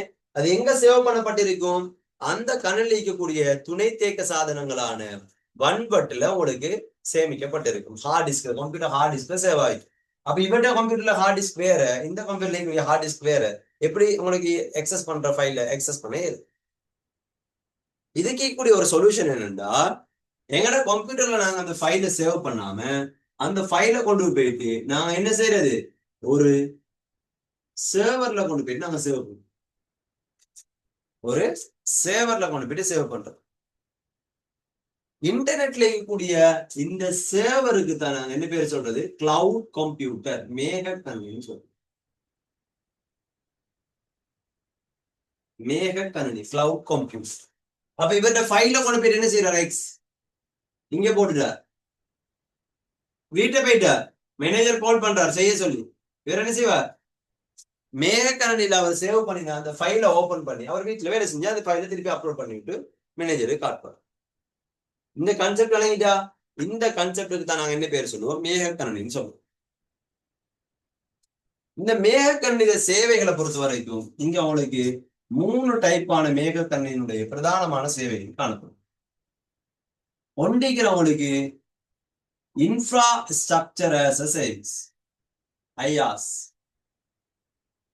Infrastructure as a service. இந்த ஏரியா சின்னதா இருக்குதுன்னு, இன்ஃப்ராஸ்ட்ரக்சர் ஆஸ் அ சர்வீஸ். அடுத்து இருக்கிறவங்களுக்கு பிளாட்ஃபார்ம் ஆஸ் அ சர்வீஸ். சரியா, platform as a service. Yes, தனியாக ரைட். அடுத்து இருக்கிறவங்களுக்கு சாஃப்ட்வேர் ஆஸ் அ சர்வீஸ். இதை சொல்ற ஐயாஸ், இதை சொல்ற பாஸ், இதை சொல்ற சாஸ். இந்த 3 என்னன்னு சொல்லி உங்களுக்கு எக்ஸ்பிளைன் பண்றேன் கேள்வி. சரியா, ஐயாஸ் சொல்றது இப்ப எங்கட கம்ப்யூட்டர்ல, இப்ப எக்ஸாம்பிளுக்கு இந்த கம்ப்யூட்டர் இருக்குதானே, இப்ப இந்த கம்ப்யூட்டர்ல ஹார்ட் டிஸ்க் கெப்பாசிட்டி ஒரு 500 GB தான் இருக்கு. ஹார்ட் டிஸ்க் கெப்பாசிட்டி எவ்வளவு இருக்கு? 500 GB தான் இருக்கு. இப்ப இவருக்கு தேவை, இவர் இங்க ஆபீஸ்லயும் இந்த பிசி யூஸ் பண்ணுவாரு, வீட்லயும் யூஸ் பண்ணுவாருண்டா, இப்ப இவருக்கு ஒரு ஒரு 2 GB ஃபைல சேவ் பண்ணணும். 2 GB ஃபைல சேவ் பண்ணணும். இப்ப இவர் என்ன செய்யணும்? ஆபீஸ்ல இருக்கக்கூடிய கம்ப்யூட்டர் கெப்பாசிட்டி 2 GB வசத்தணும். அது பிறகு வீட்டுல கொண்டு போயிட்டு அதே ஃபைல் இவர் செய்யறதா இருந்தா, பென்ட்ரைவ் எடுத்துட்டு போறது 2 GBக்கு அவர் பென்ட்ரைவ் எடுக்கணும், எக்ஸ்டர்னல் ஹார்ட் டிஸ்க் எடுக்கணும். இவர் இங்கேயும் ஒரு 2 GB வசத்தணும். இப்படி நாங்க இந்த இருக்கக்கூடிய இந்த கம்ப்யூட்டர் இந்த ஃபெசிலிட்டி நாங்க கூட்டினா 2 இடத்துலயும் கூட்டணும், எங்களுக்கு செலவு கூட. இன்னொரு கம்ப்யூட்டர் வச்சிருந்தா அதுல கெப்பாசிட்டியும் கூட்டணும், எல்லாத்துலயும் ஃபைல வச்சிருக்கிறதா இருந்தா எங்களுக்கு செலவு குறைக்கலாம். என்ன செஞ்சா, இந்த ஃபைல் எல்லாத்தையும், இந்த மெயினான ஃபைலை கொண்டு போயிட்டு வைக்கிறோம் எங்க? நாங்க மேகக்கணினியில. அப்ப மேகக்கணினுடைய கெப்பாசிட்டியை கூட்டினால், மேகக்கணினுடைய கெப்பாசிட்டி நாங்க கூட்டினா, இவங்க யாருடைய கெப்பாசிட்டி நாங்க என்ன செய்ய தேவை? நாங்க கூட்ட தேவை. இப்ப ஃபைல், மெயினான ஃபைல் எங்க இருக்கும்? உங்களுக்கு மேகக்கணினில இருக்கு. அப்ப இந்த கம்ப்யூட்டர்ல இருக்கக்கூடிய மெயினான சாஃப்ட்வேர் எங்க இருக்கும்? மேகக்கணினில இருக்கும். இந்த கம்ப்யூட்டருக்கு வைரஸ் வராம நாங்க பாதுகாப்போமா, இல்லாட்டி எங்களோட முக்கியமான ஃபைல் எல்லாம் அமைக்கிறது இங்க மேகக்கணினில கூடிய ஃபைல் எல்லாம் பாதுகாக்கிறது நாங்க அங்க வைரஸ் வராம ஆன்டி வைரஸ் சாஃப்ட்வேர் போடுவோம். என்ன செய்வோம்? இங்கதான் நாங்க எல்லாத்தையும் செய்வோம். அப்ப எங்களுடைய இந்த உட்கட்டமைப்பை நாங்க விருத்தி செய்யாம, மேகக்கணினுடைய உட்கட்டமைப்பை நாங்க விருத்தி செஞ்சு, அங்க நாங்க ஹார்ட் டிஸ்க் கெப்பாசிட்டியை கூட்டி, அங்க இருக்கக்கூடிய தீச்சுவரை நாங்க மேம்படுத்தி, அங்க நாங்க ஆன்டி வைரஸ் சாஃப்ட்வேர் போட்டு, சரியா, அங்க நாங்க சாஃப்ட்வேர் எல்லாத்தையும் நாங்க பிக்ஸ் பண்ணி, இப்படி நாங்க இந்த உட்கட்டமைப்பை நாங்க விருத்தி செய்யாம இங்க வைக்கக்கூடிய உட்கட்டமைப்பை விருத்தி செஞ்சால் அதுக்கு தான் என்ன பேர் சொல்றது? உட்கட்டமைப்பு ஒரு சேவையாக, இன்ஃப்ராஸ்ட்ரக்சர் ஆஸ் எ சர்வீஸ். எங்களோட கம்ப்யூட்டர் அப்படியே இருக்கும். எங்களோட கம்ப்யூட்டர்ல இருக்கக்கூடிய எந்த ஒரு விஷயத்தையும் நாங்க அப்கிரேட் பண்ணாம எங்களோட கம்ப்யூட்டர் அப்படியே வச்சுட்டு மேகக்கணினியத்தை நாங்க என்ன செய்யறோம்? அப்கிரேட் பண்றோம். இதுக்கு உங்களுக்கு இந்த மேகக்கணினி சேவிஸை தரக்கூடிய அமேசான் கிளவுட் ஆயிக்கலாம், இல்லாட்டி உங்களுக்கு மைக்ரோசாஃப்ட் எஸ்யூர் ஆயிக்கலாம், அதே மாதிரி கூகுள் கிளவுட் ஆயிக்கலாம். இவங்கெல்லாம் அவங்கள்ட்ட என்ன செய்வாங்க? சின்ன ஒரு அமௌண்ட் ஒன்று வாங்குவாங்க. செக்யூரிட்டி கூட்டி தரேன்னா அதுக்கு ஒரு அமௌண்ட், ஜிபி கணக்கு டேட்டாவை கூட்டதா இருந்தா சின்ன அமௌண்ட், சின்ன சின்ன அமௌண்ட் வந்து யூஸ் பண்ணுவோம். விலையிட்ட இன்ஃப்ராஸ்ட்ரக்சர் ஆஸ் சர்வீஸ்ண்டா. அடுத்தது இருக்கிற உங்களுக்கு platform as service. Platform as சர்வீஸ்ண்டா, இப்போ நீங்க வந்து இருக்கிறீங்க இங்க ஸ்ரீலங்கால, சரியா, இந்தியால நீங்க ஒரு கம்பெனில ஒர்க் பண்றீங்க, சாஃப்ட்வேர் கம்பெனில நீங்க ஸ்ரீலங்கால இருக்கிறீங்க, உங்களுடைய கம்பெனில ஒர்க் பண்ற இன்னொருத்தர் எங்க இருக்கிறார்? இந்தியால இருக்கிறார். இன்னொருத்தர் எங்க இருக்கிறார்? பங்களாதேஷ்ல இருக்கிறார். இன்னொருத்தர் இருக்கிறார் யூகே, இன்னொருத்தர் இருக்கிறார் ஆஸ்திரேலியா. இப்போ ஒவ்வொருத்தரும் ஒவ்வொரு லொகேஷன்ல இருக்கிறாங்க. இவங்க எல்லாரும் செய்யற ஃபைல் வந்து எங்க இருக்கும்? அவங்களோட கம்ப்யூட்டர்ல தான் இருக்கு. ஆனா எல்லாரும் செய்யறது என்னது? ஒரே மென்பொருளை தான் செய்யறாங்க. அப்ப என்ன செய்யணும்? எல்லார மென்பொருளும் ஒரு பொதுவான இடத்துல தான் இருக்கணும். அப்ப அவ்வளவு பேரும் பொதுவான ஒரு இடத்துக்கு வச்சு வேலை வர வச்சு நாங்க வேலை செய்யணுமா? இல்ல. அவங்களோட லொகேஷன்ல தான் இருப்பாங்க. ஆனா ஃபைல் எல்லாம் எங்கே இருக்கும்? மேகக்கணினில இருக்கு. அப்ப மென்பொருளை உருவாக்குறது மேகக்கணினில வச்சு, மென்பொருளை டெஸ்ட் பண்றது மேகக்கணினில வச்சு, மென்பொருளை நடைமுறைப்படுத்துறது மேகக்கணினில வச்சு. இந்த மென்பொருளை உருவாக்குறதுக்குரிய அபிவிருத்தி சூழல் முழுமையாக எங்கே இருக்கும்? மேகக்கணினில. இப்படிதான் இப்போ இந்த காலத்துல சாஃப்ட்வேர் செய்யுது. இதைத்தான் சொல்லுவோம் நாங்க என்னண்டு?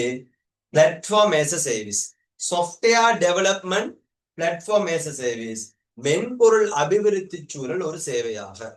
பாஸ். கிளியரா? அப்ப இதுல இந்த சர்வீஸ் மூலமா உனக்கு என்ன கிடைக்கும்? மென்பொருளை அபிவிருத்தி செய்யறதுக்குரிய ஃபுல் சர்வீஸ் எங்க கிடைக்கும்? உங்களுக்கு மேகக்கண்ணி மூலமாக இருந்து கிடைக்கும். அடுத்தது இருக்கிற சாஃப்ட்வேர் ஆஸ் a சர்வீஸ் இல்ல. ஒரு ஆள்கிட்ட ஃபைல வந்து இன்னொருத்தர் வந்து பார்க்கல. ஏன்டா இப்ப நான் போறேன்னா எனக்கு ஒரு யூசர் நேம் பாஸ்வேர்டு இருக்கும், அதை அடிச்சுதான் நான் போறேன். இப்ப உங்களுக்கு ஒரு யூசர் நேம் பாஸ்வேர்டு இருக்கும், அவர் தான் என்ன செய்வாரு? அவர்கிட்ட யூசர் நேம் பாஸ்வேர்டு அடிச்சு அவர் வந்து பாப்பார்.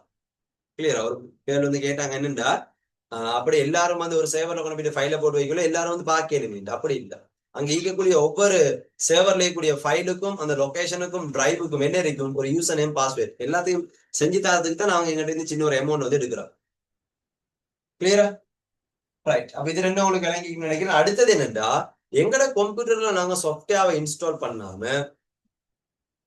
மேகக்கணனில் இருக்கக்கூடிய சாஃப்ட்வேரை நாங்க என்ன செய்யறது? நாங்க யூஸ் பண்றோம். ஃபேஸ்புக்கை எங்கட கம்ப்யூட்டர்ல நாங்க எங்கட போன்ல எங்கட கம்ப்யூட்டர்ல நாங்க இன்ஸ்டால் பண்றது இல்லை. நாங்க என்ன செய்யறோம்? நாங்க வெப் ப்ரௌசருக்கு போயிட்டு நாங்க ஃபேஸ்புக்ல வெப்சைட்டை வந்து நாங்க பார்க்கறோம். யூடியூப் எங்கட போன்ல நாங்க இன்ஸ்டால் பண்ணாம வெப் ப்ரௌசருக்கு போயிட்டு நாங்க யூடியூப்பை வந்து நாங்க பாக்குறோம். இப்படி நாங்க பயன்படுத்துவோமாக இருந்தா எங்களுக்கு மென்பொருள் ஒரு சேவையாக, மென்பொருளை எங்களை கம்ப்யூட்டர்ல இருந்து நாங்க நிறுவாம மேகக்கணனில இருந்து நாங்க மென்பொருளை பயன்படுத்தணும். அதுக்கு என்ன பேரு? மென்பொருள் ஒரு சேவையாக. கிளியரா? விஷயம் விளங்கிட்டா? இதுல அட்வான்டேஜஸ் மிக்க டிஸ்அட்வான்டேஜும் இருக்கு. அட்வான்டேஜ் என்னண்டா, உங்களுக்கு செலவு வந்து குறைவு. விளங்கிட்டா? வன்பொருள் கொள்வனம் எல்லாம் செய்ய தேவையில்லை, உங்களுக்கு செலவு வந்து குறையும். எந்த நேரத்திலும் எந்த இடத்திலும் உங்களுக்கு இணைய வசதி இருக்குமாக இருந்தா இது என்ன செய்யலாம்? உங்களுக்கு அணுகையும். எந்த நேரத்திலும் எந்த இடத்திலும் என்ன செய்யலாம்? உங்களுக்கு இணைய வசதி இருந்துச்சுன்னா இதை வந்து உங்களுக்கு அணுகையும். இதெல்லாம் உங்களுக்கு இதுல இருக்கக்கூடிய நன்மை. சாஃப்ட்வேர் வந்து நீங்க அப்டேட் பண்ணிக்கிட்டீங்க தேவையில்லை, எல்லாம் மேகக்கணல் லீக்கிறதால அந்த கம்பெனி என்ன செய்வாங்க? அப்டேட் பண்ணி விடுவாங்க. கிளியரா? இதெல்லாம் உங்களுக்கு இதுல இருக்கக்கூடிய நன்மை. தீன்மை என்னண்டா, என்னோட குறைபாடு என்னண்டா, இன்டர்நெட் கனெக்ஷன் இருந்தா மட்டும்தான் வேலை செய்யும். இது ஒரு குறைபாடு. ரெண்டாவது, ஸ்ட்ராங்கான நல்லா 5G 4G இன்டர்நெட் கனெக்ஷன் இருந்தா மட்டும்தான் வேலை செய்யும். இது இல்லாம ஹேக் பண்ணலாம். சரியா? இல்லாட்டி எங்களுக்கு அந்த சேவையை வழங்கக்கூடிய அந்த சேவர் கம்ப்யூட்டர்ல ஏதாவது ஒரு ப்ராப்ளம் கேளும், அந்த ப்ராப்ளத்தால எங்களோட ஃபைல் வந்து என்ன சரி பிரச்சனை ஆகும். இந்த மாதிரியான விஷயம். கிளியரா? ஷோர்ட்டா விஷயத்தை உங்களுக்கு எக்ஸ்பிளைன் பண்ணிக்கிறேன். புக்ல இருக்கக்கூடிய அந்த நோட்ஸை நீங்க ரீட் பண்ணுங்க. ரீட் பண்ணிட்டு என்ன சரி டவுட் இருந்துச்சுன்னா டவுட்டை வந்து கேளுங்க. சரியா? இந்த யூனிட் வந்து முடிஞ்சு இந்த யூனிட்டுக்குரிய ஷார்ட் நோட்டை வந்து நான் என்ன செய்யறேன் உங்களுக்கு தாரேன். கிளியரா? இது ஓகேயா? மேகக்கணன் என்னன்னு விளங்கிட்டா? ஒரு ஐடியா ஒன்று வந்துச்சா?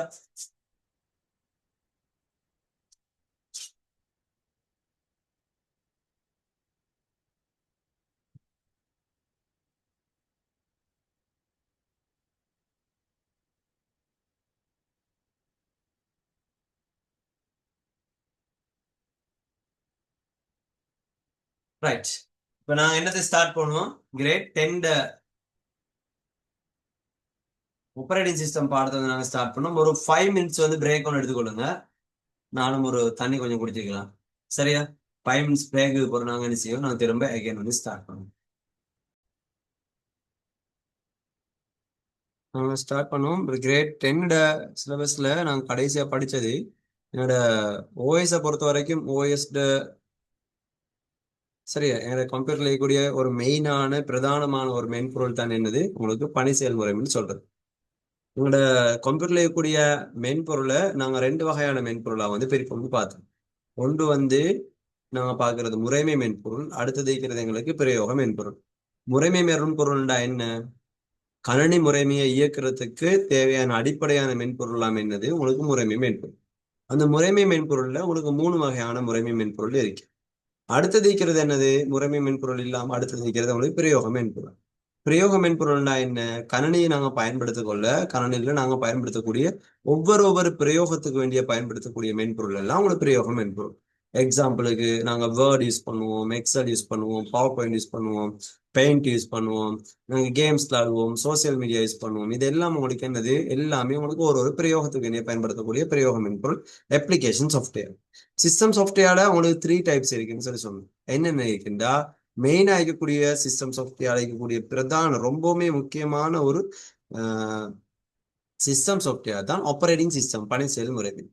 பணி செயல்முறைமை தான் எங்களை கம்ப்யூட்டர்ல இருக்கக்கூடிய வன்பொருள் மென்பொருள் எல்லாத்தையும் கட்டுப்படுத்தி அந்த பயனரை கணினியை பயன்படுத்தக்கூடிய வகையில அவருக்கு அந்த கம்ப்யூட்டரையும் அந்த பயனரையும் கனெக்ட் பண்ணி விட்டுறது யாரு, அந்த பணி செயல்முறைமை தான். பணி செயல்முறைமையினுடைய பிரதான பணி என்ன, கணினி வன்பொருட்கள் எல்லாத்தையும் கட்டுப்படுத்துறது, கட்டுப்படுத்தி பயனருக்கு பயனர் இடைமுகத்தை வந்து வழங்குறது. பயனருக்கு ஏதாச்சும் ஒன்று காட்டினா தான் அவருக்கு யூஸ் பண்ணிடும். ஏதாச்சும் ஒன்று காட்டுறதை நாங்க என்னன்னு சொல்லுவோம், நாங்க பயனர் இடைமுகம்னு சொல்லுவோம். கிளியரா? ரைட். இது இல்லாம எங்களுக்கு முறைமை மென்பொருள்ல இன்னும் 2 வகையான முறைமை மென்பொருள் இருக்குன்னு நாங்க படிச்சுக்கிறோம். என்னது, ஒன்று இருக்கிற எங்களுக்கு மொழிபெயர்ப்பு மென்பொருள், அடுத்தது இருக்கிறது பயன்பாட்டு மென்பொருள்.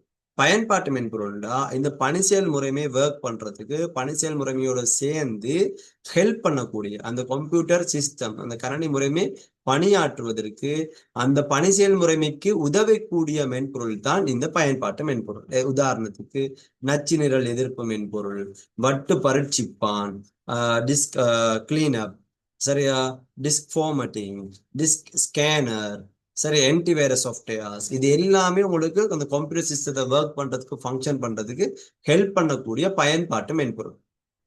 ரைட். அடுத்தது இருக்கிறது எங்களுக்கு முறைமை மென்பொருள் அடுத்த வகை தான் மொழிபெயர்ப்பி. மொழிபெயர்ப்பின்றா உங்களுக்கு செய்நிரல் மொழியில் எழுதப்பட்டதை கணினிக்கு விளக்கக்கூடிய இயந்திர மொழிக்கு மாற்றக்கூடிய அந்த மென்பொருளை தான் நாங்கன்னு சொல்லுவோம் மொழிபெயர்ப்பின்னு சொல்லுவோம்.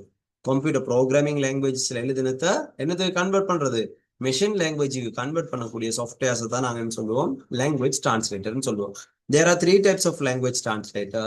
One is assembler, another one is compiler, interpreter.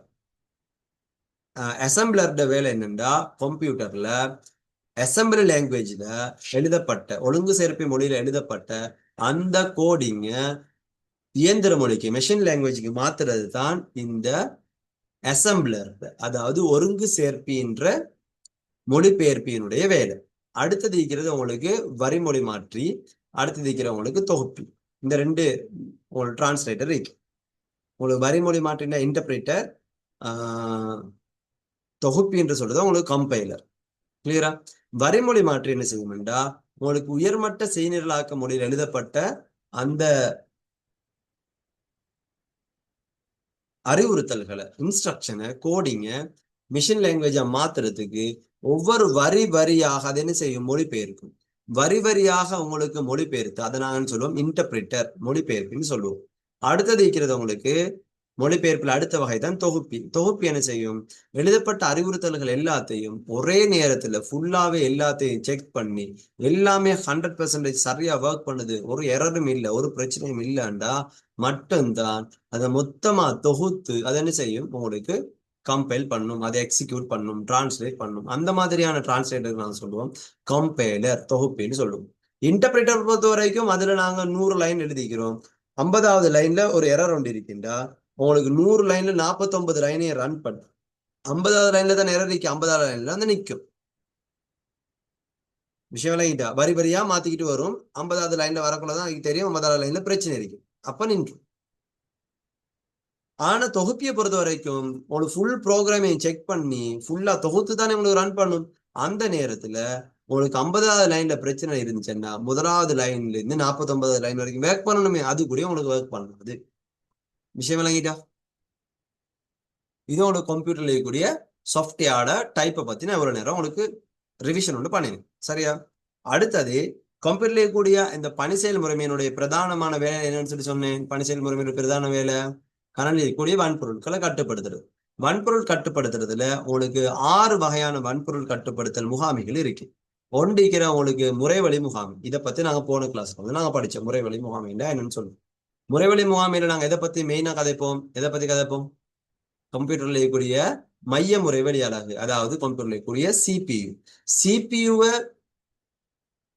ஃபுல்லா கண்ட்ரோல் பண்ணி சிபியூவை எப்படி வேலை செய்யறது, ஒரு வேலை ஒன்று ப்ரொசஸ் ஒன்று செய்யறதுக்கு எவ்வளவு நேரம் கொடுக்கறது, இந்த மாதிரியான எல்லா வேலையும் யார் சேர்ந்து பணி செயல்முறைமை தான் செய்யும். சரியா? இதுதான் உங்களுக்கு ப்ரொசஸ் மேனேஜ்மெண்ட் முறைவழி முகாமின்னு சொல்லும். அடுத்தது இருக்கிற உங்களுக்கு மெமரி மேனேஜ்மெண்ட் நினைவக முகாமி. இதுல என்ன நடக்கும் உங்களுக்கு? கம்ப்யூட்டர்ல இருக்கக்கூடிய மெமரி, யாரு மெமரிண்டா யாரு?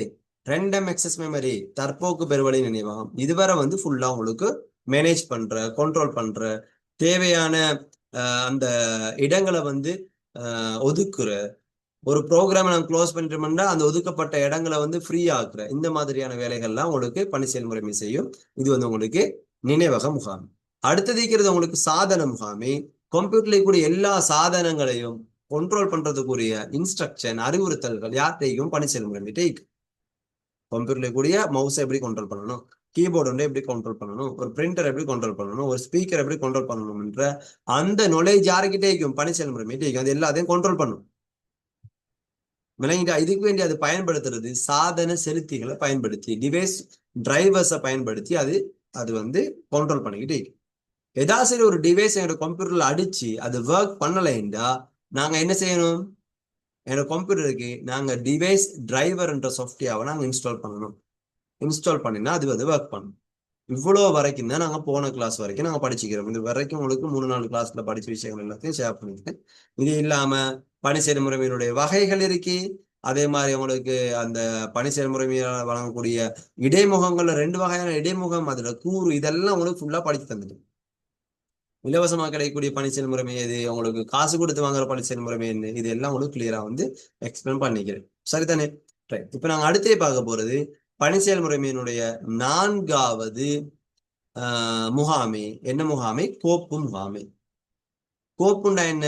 என்னோட கம்ப்யூட்டர்ல ஒரு குறித்த ஒரு பெயர்ல சேமிக்கப்பட்டிருக்கக்கூடிய தரவுகளுடைய கூட்டத்தை தான் நாங்க என்ன சொல்லுவோம்? கோப்புன்னு சொல்லுவோம். கோப்புண்டா என்ன? ஒரு செட் ஆஃப் டேட்டா. சரியா? என்னத்துல சேவ் ஆகிக்கும்? ஒரு பர்டிகுலர் நேம்ல, ஒரு ஒரு பொறுத்த ஒரு ஒரு ஒரு ஒரு தனியான ஒரு ஒரு குறித்த ஒரு பேர்ல சேவ் பண்ணப்பட்டிருக்கு. அதான் நான் கோப்புன்னு சொல்லுவோம். ஒரு மூவி ஒண்டிக்கன்னா அந்த மூவி வந்து உங்களுக்கு ஒரு பேர்ல தான் சேவ் ஆகும். மூவில ஒரே ஒரு டேட்டா வைக்கும், இல்ல நிறைய டேட்டா, எல்லா டேட்டாவையும் ஒன்னா சேர்த்து ஒரு பேர்ல வந்து சேவ் ஆகிக்கும். அதுக்கு ஒரு லொகேஷன் இருக்கும், ஒரு ஃபைலுக்கு ஒரு எக்ஸ்டென்ஷன் இருக்கு. சரி, இதான் நாங்க கோப்புன்னு சொல்லுவோம். இப்படியான கம்ப்யூட்டர்ல நிறைய கோப்பு இருக்கும். நீங்க வேர்டு, எக்ஸல், பவர் பாயிண்ட், அது இதுன்னு சொல்லிட்டு நீங்க கேம்ஸ் ஆகிக்கலாம். இப்படி நிறைய கோப்புகளை வந்து நீங்க உங்களோட கம்ப்யூட்டர்ல நீங்க ஓபன் பண்ணி வச்சிருப்பீங்க. இல்லாட்டி நீங்க நிறைய இதை சேவ் பண்ணி வச்சிருப்பீங்க. இந்த சேவ் பண்ணப்பட்டிருக்கக்கூடிய எல்லா கோப்புகளை முகாமிக்கிறது, அதை ஆர்கனைஸ் பண்றது யாருடைய வேலை? பணி செயல்முறையினுடைய வேலை. சரியா? இதை பத்தி உங்களோட புக்ல போடிக்கிற நோட்ஸை நான் ரீட் பண்ணி என்ன செய்யறேன்? எக்ஸ்பிளைன் பண்ணேன். தமிழ் மீடியம் புக்குக்கே போறேன். சரியா? இங்கிலீஷ் மீடியம் ஆக்கள் சரி விளங்கலன்னா கேளுங்க. சரி. கணனையில் தரவுகளை சேமித்து வைக்க கோப்புகள் பயன்படுத்தப்படும். கோப்புகளை சீராக முகாமை செய்வதற்கு கோப்புரைகள் பயன்படுத்தப்படும். இப்ப உங்களோட கொப்பி எல்லாத்தையும் நீங்க போட்டு வைக்கிறதுக்கு ஒரு ஒரு புத்தக பைய, நீங்க ஒரு புத்தக உரையை வந்து நீங்க பயன்படுத்துற மாதிரி கோப்புகள் எல்லாத்தையும் போட்டு வைக்கிறதுக்கு வேண்டியா என்ன இருக்கும்? அந்த கோப்புரைன்னு சொல்லக்கூடிய அந்த ஃபோல்டர்ஸ் வந்து இருக்கும். இவ்வாறான கோப்புகள் முகாமை செய்வது பணி செயல்முறைமையின் பணியாகும். ரைட். சரியா? இது வந்து கோப்புட நீட்சி வந்து தந்திக்கிறாங்க. ஜேபிஜி இருக்கும். சரியா? எக்ஸ்எல் எஸ்எக்ஸ் இருக்கும். ஜேபிஜி புக் கையில இருந்து எழுதி கொள்ளுங்களேன். ஜேபிஜி வாரது உங்களுக்கு ஒரு புகைப்படம் எழுதி கொள்ளுங்க. எக்ஸாம்பிள் இதுவும் வந்துருக்கு. ஜேபிஜி வாரது உங்களுக்கு ஒரு புகைப்படம். சரியா? Image file. எக்ஸ்எல் எக்ஸ் வாரது உங்களுக்கு ஒரு மின் விரிதாள், எலக்ட்ரானிக் ஸ்ப்ரெட்ஷீட். பிபிடிஎக்ஸ் வாரது உங்களுக்கு ஒரு மின் நிகழ்த்துகை, எலக்ட்ரானிக் பிரசன்டேஷன். சரியா? பிஹெச்பின்னு வர்றது ஒரு சேவரை குறிக்கிறது. இங்க இதெல்லாம் உங்களுக்கு பெருசா தேவைப்படாது. இதெல்லாம் நீங்க வந்து அடுத்தடுத்து படிக்கக்குள்ள, அதாவது கிரேட் 11ல படிக்கக்குள்ள இந்த ரெண்டு இதை பத்தி படிப்பீங்க. இது உங்களுக்கு ஓகேன்னு நினைக்கிறேன். இது இல்லாம .txt இருக்கு. இது வந்து உங்களுக்கு ஒரு எழுத்து கோப்பு. சரியா? இல்லாட்டி பாட கோப்புன்னு எழுதுங்க. பணிச்செயல் முறைமை மூலம் கோப்பு முகாமைக்கென பின்வரும் பணிகள் ஆற்றப்படுகின்றன. அவதானிக்கலாம். புதிய கோப்புரை உருவாக்குதலும் அவற்றை சேமித்தலும். என்னோட கம்ப்யூட்டர்ல நீங்க ஃபைல் ஒன்று கிரியேட் பண்றீங்களா இருந்தா அந்த ஃபைலை கிரியேட் பண்றதுக்குரிய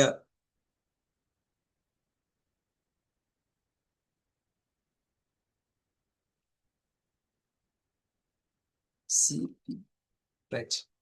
ஒரு ஃபைல் ஒன்று நீங்க கிரியேட் பண்றீங்களா இருந்தா நீங்க என்ன செய்வீங்க, ரைட் கிளிக் பண்ணுவீங்க, நியூக்கு போவீங்க, ஃபைல் கொடுப்பீங்க, இல்லாட்டி ஃபோல்டர் கொடுத்து ஃபோல்டர் ஒன்று கிரியேட் பண்ணுவீங்க, இல்லாட்டி ஃபைல் ஒன்று கிரியேட் பண்ணுவீங்க. சரியா? இதுக்குரிய ஃபெசிலிட்டி எங்களுக்கு தாரது யாரு? பணி செயல்முறை. தேவையற்ற கோப்புகளை நீக்கிறது அதுவும் பணி செயல்முறை வேலை.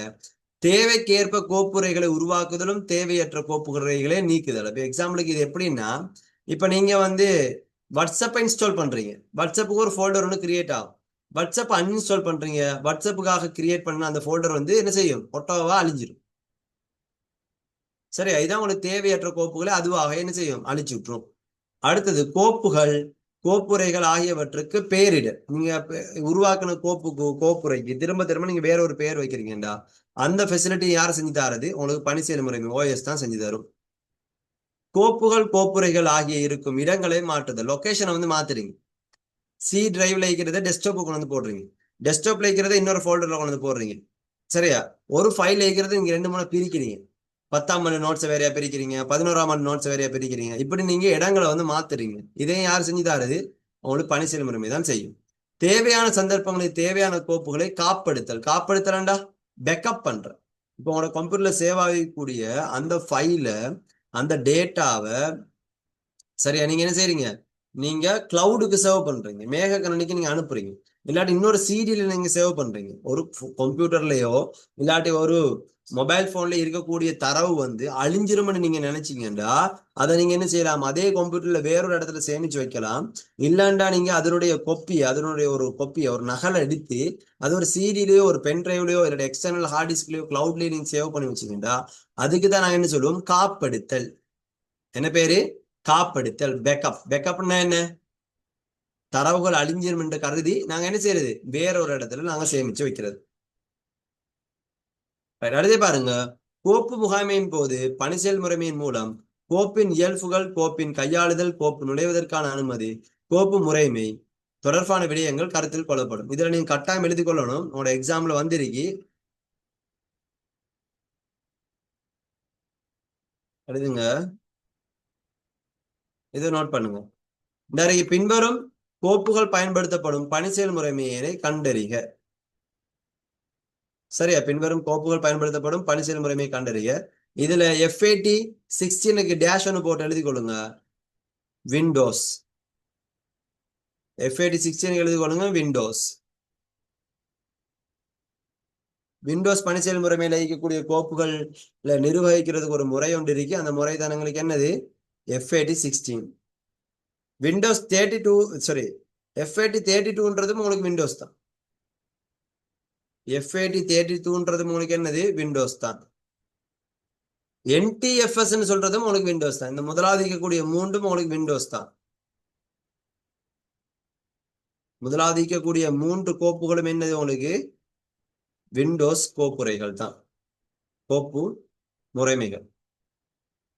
அடுத்தது இருக்கிற EXT2, EXT3, EXT4, அதே மாதிரி உங்களுக்கு ரைஸ்டா FS, இதெல்லாம் உங்களுக்கு என்னது, லினக்ஸ். கீழே இருக்கிறது கீழே இருக்கிறது உங்களுக்கு லினக்ஸ் பணி செயல்முறைமை. மேலே இருக்கிற 3 வந்து உங்களுக்கு விண்டோஸ் பணி செயல்முறைமை. மேலே இருக்கிற 3 பணி செயல் 3 வகையான கோப்புகளும் வந்து உங்களுக்கு லினக்ஸ் சாரி விண்டோஸ் பணி செயல்முறைமை. கீழே இருக்கிற 2ம் உங்களுக்கு லினக்ஸ் பணி செயல்முறைமை. புக்ல உங்களுக்கு தரையில பின்வரும் வகையான கோப்புகளை பயன்படுத்தி ஏன்னா கண்டறிகன்னு போட்டிக்கிறாங்க, அந்த விடை இதுல தரையில, ஆனா எக்ஸாம்ல கேட்டிக்கிறாங்க, பாஸ் பேப்பர்ல இருக்கிற கேள்வி. ரைட். அடுத்தே பாருங்க, பணி செயல்முறைமையில் பின்வரும் கோப்புகள் அணுகும் முறைகளை சுருக்கமாக விவரிக்கிறார். சரியா? இப்ப கோப்பை வந்து நீங்க உங்களோட கம்ப்யூட்டர்ல சேவ் பண்ண போக்கல்ல, உங்களுக்கு சேமிப்பு சாதனங்கள்ல 2 முறையில அது சேவ் ஆகும்.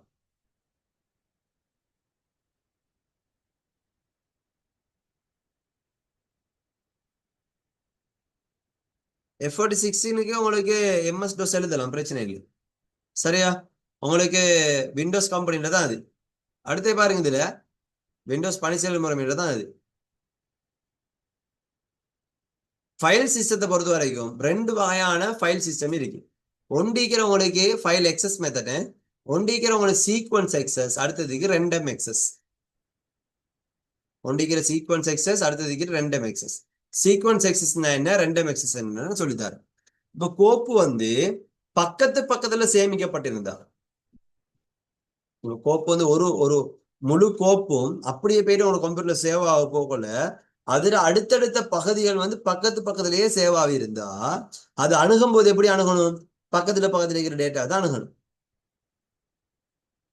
இப்படியான எக்ஸஸ் நாங்க என்ன சொல்லுவோம், சீக்வன்ஸ் எக்ஸஸ் சொல்லுவோம். பக்கத்துலயே உங்களுக்கு அடுத்தடுத்ததாய் தரவுகள் அடுத்தது.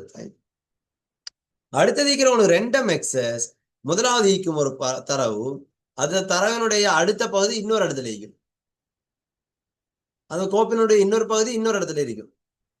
இப்படி உங்களுக்கு தரவை அங்கேயும் இங்கேயும் போயிட்டு எக்ஸஸ் பண்ணிட்டு வந்தா அந்த எக்ஸஸ் சொல்லுவோம் நாங்க என்னது, ரெண்டம் எக்ஸஸ் சொல்லுவோம்.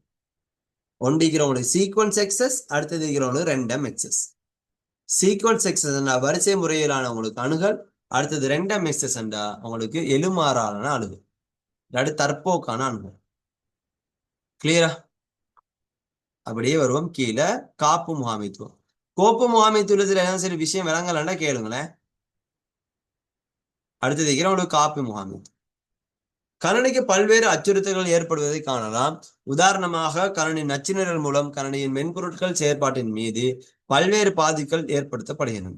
மேலும் கணனியில் அனுமதியின்றி பிரவேசித்து கணனி தகவல்களை அளித்தல் போன்ற பிரச்சனைகளும் கணனிகளுக்கு முகம் கொடுக்க வேண்டிய நிலைமை ஏற்பட்டுள்ளது. இவ்வாறான பாதிப்பில் இருந்து கணனியின் பணிச்செயல் முறைமை பாதுகாக்கிறது. இதன் பொருட்டு கணனி பணிச்செயல் முறைமை மூலம் பல்வேறு முறைமைகள் பின்பற்றப்படுகிறது. எங்களுக்கு கம்ப்யூட்டர்ல வேற யாரும் சரி எங்க கம்ப்யூட்டர் வந்து யூஸ் பண்ணாம ஈக்கிறத தடுக்கிறதுக்கு ஈக்கக்கூடிய பணிச்செயல் முறைமையினுடைய அந்த வேலை தான் உங்களுக்கு இதுல வந்து உங்களுக்கு தாராம். சரியா? என்னென்ன செய்யலாம்,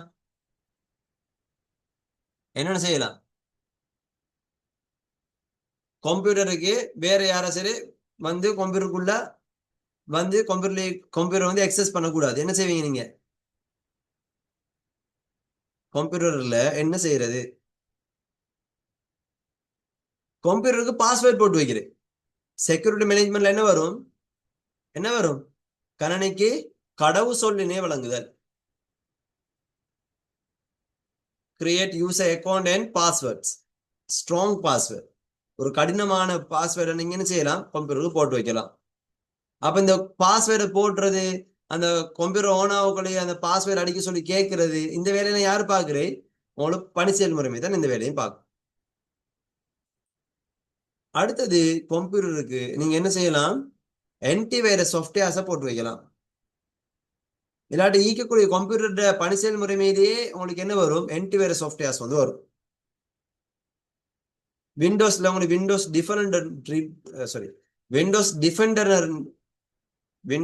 டிஃபெண்டர்னு சொல்லிட்டு ஒரு நச்சுநிரல் எதிர்ப்பு மென்பொருள், மெலிசியஸ் சாஃப்ட்வேர்ஸை உங்களுக்கு பிளாக் பண்ணக்கூடிய ஆன்டிவைரஸ் சாஃப்ட்வேர் விண்டோஸ் டிஃபெண்டர். இவரும் என்ன செய்வார், உங்களோட கம்ப்யூட்டரை காப்பு முகாமைக்கு வேண்டிய உதவுவார். காப்பு முகாம் என்ன வரும், பணிச்செயல் முறைமை கம்ப்யூட்டர்ல அனுமதியின்றிய பிரவேசங்களை தவிர்க்கிறதுக்கு வேண்டியா பயன்படுத்தக்கூடிய நுட்பங்கள் தான் உங்களுக்கு காப்பு முகாமையில வரும். காப்பு முகாமையில என்னென்ன விஷயம் எழுதுவீங்க, கடவு சொற்களை வழங்குதல், பயனர் கணக்குகளை திறத்தல், use passwords, create user accounts, active antivirus, நச்சுநிரல் எதிர்ப்பு மென்பொருளை இயக்குதல். ரைட். அடுத்தது பாருங்க, வலையமைப்பு முகாமைத்துவம். இதெல்லாம் உங்களுக்கு சும்மா ரீட் பண்ணிட்டு வேகமா போறேன்னு நினைக்காதீங்க. இதுல என்னெல்லாம் பெருசா கொஸ்டின்ஸ் வாரது இல்லை. சரியா? வந்தாலும் கவர் பண்ணணுமே, அதுக்கு என்னதான் உங்களுக்கு இந்த விஷயத்த உங்களுக்கு படித்தாரேன். நீங்க சும்மா கேட்டு கொண்டிருந்தாலே உங்களுக்கு போதுமாயிட்டு. அடுத்தது பாருங்க, வலையமைப்பு முகாமைத்துவம். அநேகமாக பணிச்செயல் முறைமைகள் கணனி வலையமைப்பு செயற்பாடுகளுக்கு அனுசரையாக விளங்கும். வலையமைப்பில் உள்ள கணனிகள் அச்சுப்பொறிகள் போன்றன வன்பொருட்களும் கோப்புகளாகவும் மென்பொருட்களாகவும் உள்ள வளங்களும் கம்பியின்றி இணைக்கப்பட்டு பயன்படுத்தக்கூடிய வசதி செய்யப்பட்டுள்ளது. வலையமைப்பினுள் தொலைவில் உள்ள கணனி ஒன்றை அணுகத்தக்க ஆற்றல் பணி செயல்முறைமை வழங்கும். இப்ப எங்களோட கம்ப்யூட்டர் ஒண்டிக்கண்டா எங்களோட கம்ப்யூட்டர் வயராலேயோ வயர் இல்லாமலேயோ இன்னொரு கம்ப்யூட்டரோட கனெக்ட் பண்றதுக்கே அந்த கனெக்ட் பண்ற வேலையை செய்யறது யாரு? பணி செயல்முறைமை. விளங்கிட்டா? அது உங்களுக்கு ஒரு கம்ப்யூட்டரை கொண்டு போய் கனெக்ட் பண்றதோ இல்லாட்டி ஒரு பிரிண்டரை கொண்டு போய் கனெக்ட் பண்றதோ இல்லாட்டி ஒரு ஸ்கேனரை எங்களோட கம்ப்யூட்டர் கனெக்ட் பண்றதோ இந்த வேலையும் என்னதுக்குள்ள வரும்? உங்களுக்கு வலையமைப்பு முகாமைக்குள்ள தான் வரும். இதற்கென எளிமையான தொடர்பாடல் மற்றும் பல்லுலக வகை தொடர்பாடல் ஆகியவற்றுக்கான வசதி கணனி வலையமைப்பு வழங்கும். தற்போது கணனி வலையமைப்பை பயன்படுத்தி தொலை இலேவி உள்ளவருடன் தொடர்பாடல் உச்ச அளவில் மேற்கொள்ளப்படுகிறது. இத்தத்துவம் மேக கணனி செயற்பாடு என அழைக்கப்படும். விஷயம் விளங்கிட்டா? சரியா? அப்ப என்னோட பணி செயல்முறையினுடைய 6 முகாமைத்துவங்கள் பத்தி நாங்க படிச்சுக்கிறோம். என்னென்ன முகாமைத்துவம்? முறைவழி முகாமைத்துவம், நினைவக முகாமைத்துவம், சாதன முகாமைத்துவம், கோப்பு முகாமைத்துவம், காப்பு முகாமைத்துவம், அடுத்தது இருக்கிறவங்களுக்கு நெட்வொர்க் வலையமைப்பு முகாமைத்துவம், process management, memory management, device management, file management, security management, network management. Clear? Clear? ஓகேயா? ரைட். அடுத்தது நாங்க இதெல்லாம் படிச்சுட்டோமே, இதெல்லாம் நேரத்துக்கே படிச்சாச்சு. பயனர் நட்பு இடைமுகத்தை வழங்குது. கம்ப்யூட்டர் ஓஎஸ் மெயினான வேலையில ஒரு வேலை தானே என்னது? ஒரு வேலை கணனிக்கூடிய வன்பொருள் எல்லாத்தையும் முகாமை செய்யறது. இன்னொரு வேலை என்ன?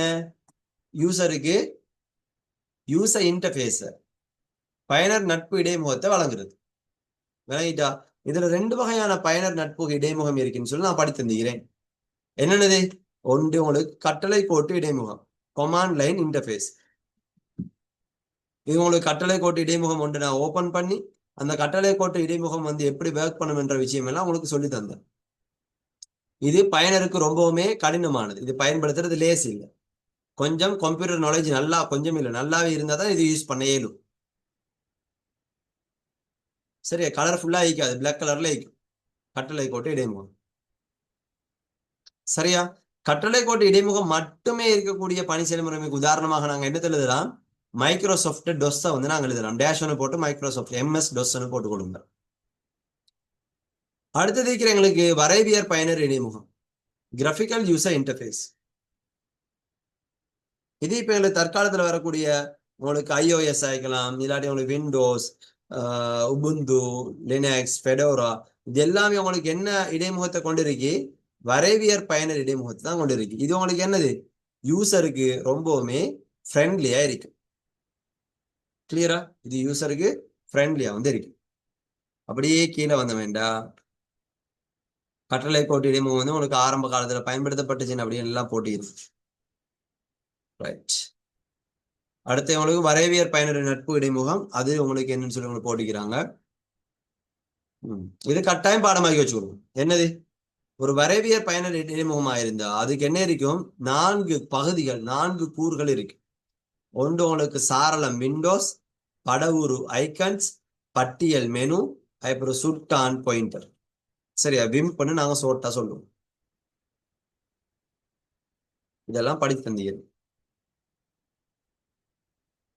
அடுத்து நான் பார்க்கணும் பணி செயல்முறையில காணப்படக்கூடிய பிரயோக மென்பொருள். பணி செயல்முறையில காணப்படக்கூடிய பிரயோக மென்பொருள். சரியா? இதே அவங்களுக்கு பணி செயல்முறையில் காணப்படக்கூடிய பிரயோக மென்பொருள் போடாம பணி செயல்முறையில் காணப்படக்கூடிய பயன்பாட்டு மென்பொருள் தான் போட்டிக்கணுமே. பாருங்க, கணனி செயற்பாடுக்கு பணி செயல்முறைமை பல்வேறு வகைகளில் உதவுகிறது என்பதை நீங்கள் தற்போது அறிந்துள்ளீர்கள். உங்களுக்கு தெரிஞ்சுக்கும். இப்ப கணனியின் சீரான இயக்கம் மற்றும் கணனிக்கு ஏற்படக்கூடிய அச்சுறுத்தல்களை தடுத்தல் ஆகியவற்றுக்கென பல்வேறு பிரயோக மென்பொருட்கள் பணி செயல்முறைமையில் உள்ளன. பணி செயல்முறைமைக்குள்ளேயே என்ன இருக்கு? நிறைய மென்பொருள் இருக்கு. அவங்களோட வேலை என்ன? கம்ப்யூட்டருக்குரிய அந்த வேக் பண்றதுக்குரிய வேலையெல்லாம் செஞ்சுதாரு.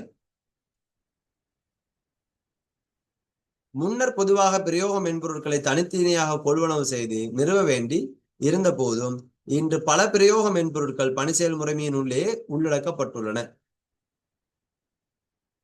சரியா? அப்படியே கீழே வந்த வேண்டா பணிச்செயல் முறைமையில் காணத்தக்க பிரயோக மென்பொருட்கள் பின்வருமாறு.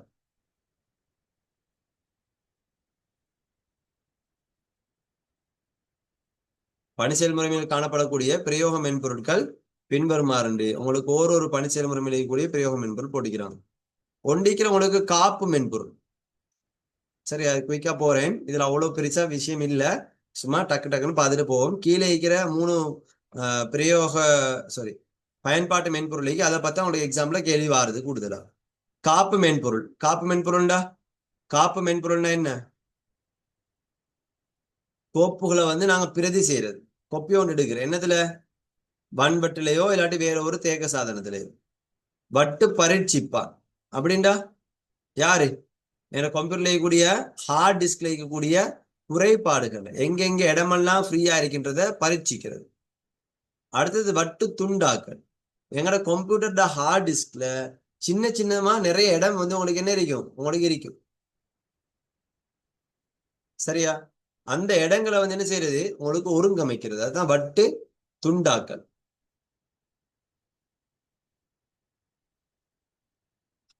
அடுத்தே பாருங்க, கோப்புகள் தரவுகளை சுருக்குதல். அதிக கொள்ளளவுட கோப்புகளை சுருக்கி குறைந்த கொள்ளளவு மாற்றுதல். பெரிய ஃபைல் ஒன்று இருக்கு, பெரிய சைஸ்ல ஒரு ஃபைல் ஒன்று இருக்கு. அந்த பெரிய சைஸ்ல இருக்கக்கூடிய ஃபைல சின்ன சைஸை குறைச்சி தாருது. அதுவும் எங்களோட கம்ப்யூட்டர்ல இருக்கக்கூடிய ஒரு பிரயோக மென்பொருள். சாரி, முறைமை மென்பொருள் இருக்கக்கூடிய பணிச்செயல் முறைமையில் இருக்கக்கூடிய ஒரு பிரயோக மென்பொருளோட வேலை பெரிய சைஸ்ல இருக்கக்கூடிய ஃபைலை வந்து சின்னதா மாத்தி தாருது. அடுத்தே பாருங்க, கொள்பணி முகாமையாளர்.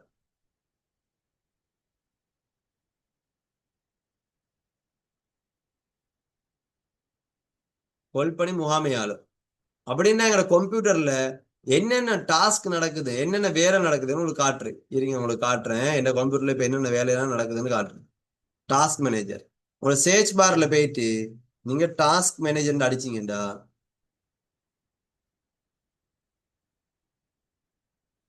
சரியா? டாஸ்க் மேனேஜர் வந்து ஓப்பன் ஆகும்.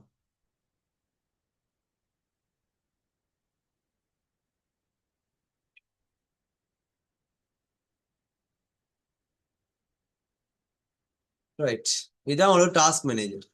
பாருங்க, என்ன சிபியூ வந்து 100% வந்து ஒர்க் பண்ணிக்கொண்டு, என்ன மெமரி வந்து என்னது 82%, 83% வந்து ஒர்க் பண்ணிக்கொண்டு, கம்ப்யூட்டர் ஃபுல்லா உங்களுக்கு யூஸ் ஆகுது. சரியா? நிறைய டாஸ்க் மைக்ரோசாஃப்ட் எட்ஜ்ல இருந்து உங்களுக்கு கூகுள் குரோம், ஜூம், சரியா, இப்படி நிறைய மென்பொருள் என்ன செய்யுது உங்களுக்கு இதுல ஒர்க் பண்ணி கொண்டு இருக்கு. சிபியூ 100%, மெமரி உங்களுக்கு 100% கிட்ட ஒர்க் பண்ணி கொண்டு இருக்கு. அதுக்கப்புறம் டிஸ்க், ஹார்ட் டிஸ்க் எக்ஸஸ் வந்து எந்த பெர்சன்டேஜ்ல இருக்கு? பெர்ஃபார்மன்ஸ், சிபியோட பெர்ஃபார்மன்ஸ் உங்களுக்கு இதுல காட்டப்படுது பாருங்க. இது மெமரியோட பெர்ஃபார்மன்ஸ். சரியா? இன்டர்நெட் கனெக்ட் பண்ணல, வைஃபை வந்து என்ன ஸ்பீட்ல ஒர்க் பண்ணுது, சென்ட் பண்றது என்ன ஸ்பீட்ல ஒர்க் பண்ணுது, ரிசீவ் பண்றது என்ன ஸ்பீட்ல ஒர்க் பண்ணுது. சரியா? இப்படி உங்களுக்கு என்னோட கம்ப்யூட்டர் நடக்கக்கூடிய டாஸ்க் எல்லாத்தையும் காட்டக்கூடிய இந்த மென்பொருளுக்கு தான் நாங்க என்ன சொல்லுவோம், டாஸ்க் மேனேஜர்னு சொல்லுவோம். இதுவும் எங்களுக்கு என்னது, ஒரு பிரயோக மென்பொருள், ஒரு பயன்பாட்டு மென்பொருள், பணி செயல்முறைமையோடய சேர்ந்து வரக்கூடியது. கிளியரா?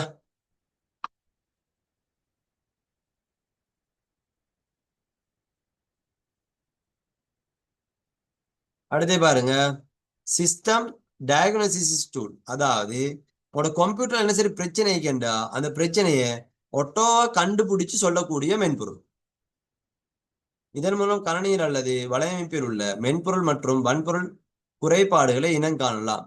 இப்ப நீங்க உங்க கம்ப்யூட்டர்ல ஸ்பீக்கர் ஒன்று கனெக்ட் பண்ணிட்டீங்க, வேலை செய்யல, அதுல உங்களுக்கு டயக்னோசிஸ் வரும், இல்ல ட்ரபிள் ஷூட்னு வரும்.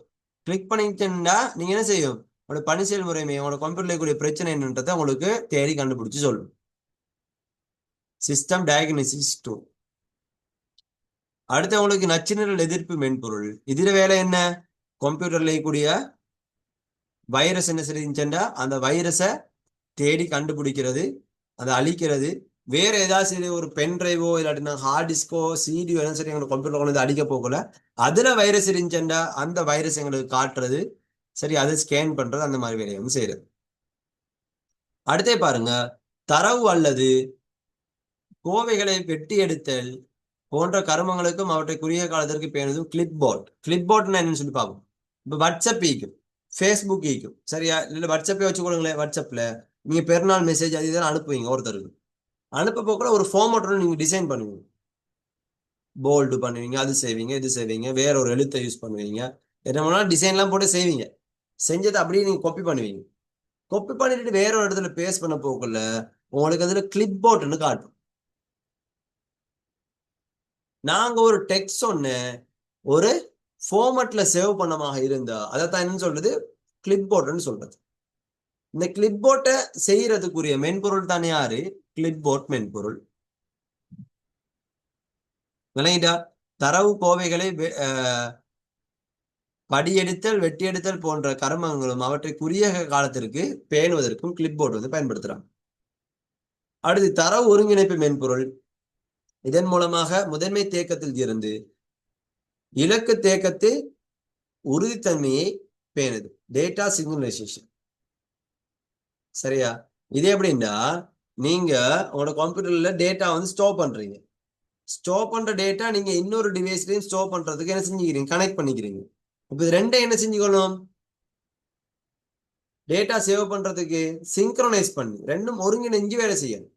இந்த ஒருங்கிணைச்சு ரெண்டையும் வேலை செய்ய வைக்கிற வேலை என்னது உங்களுக்கு, இந்த டேட்டா சிங்க்ரனைசேஷன் சாஃப்ட்வேர் வந்து செய்யும். கிளியரா? அடுத்தது பாருங்க, வட்டு பிரிவிடல். இதை பத்தி நாங்க அடுத்தடுத்த கிளாஸ்ல வந்து படிப்போம். அடுத்த மூணு மென்பொருள்.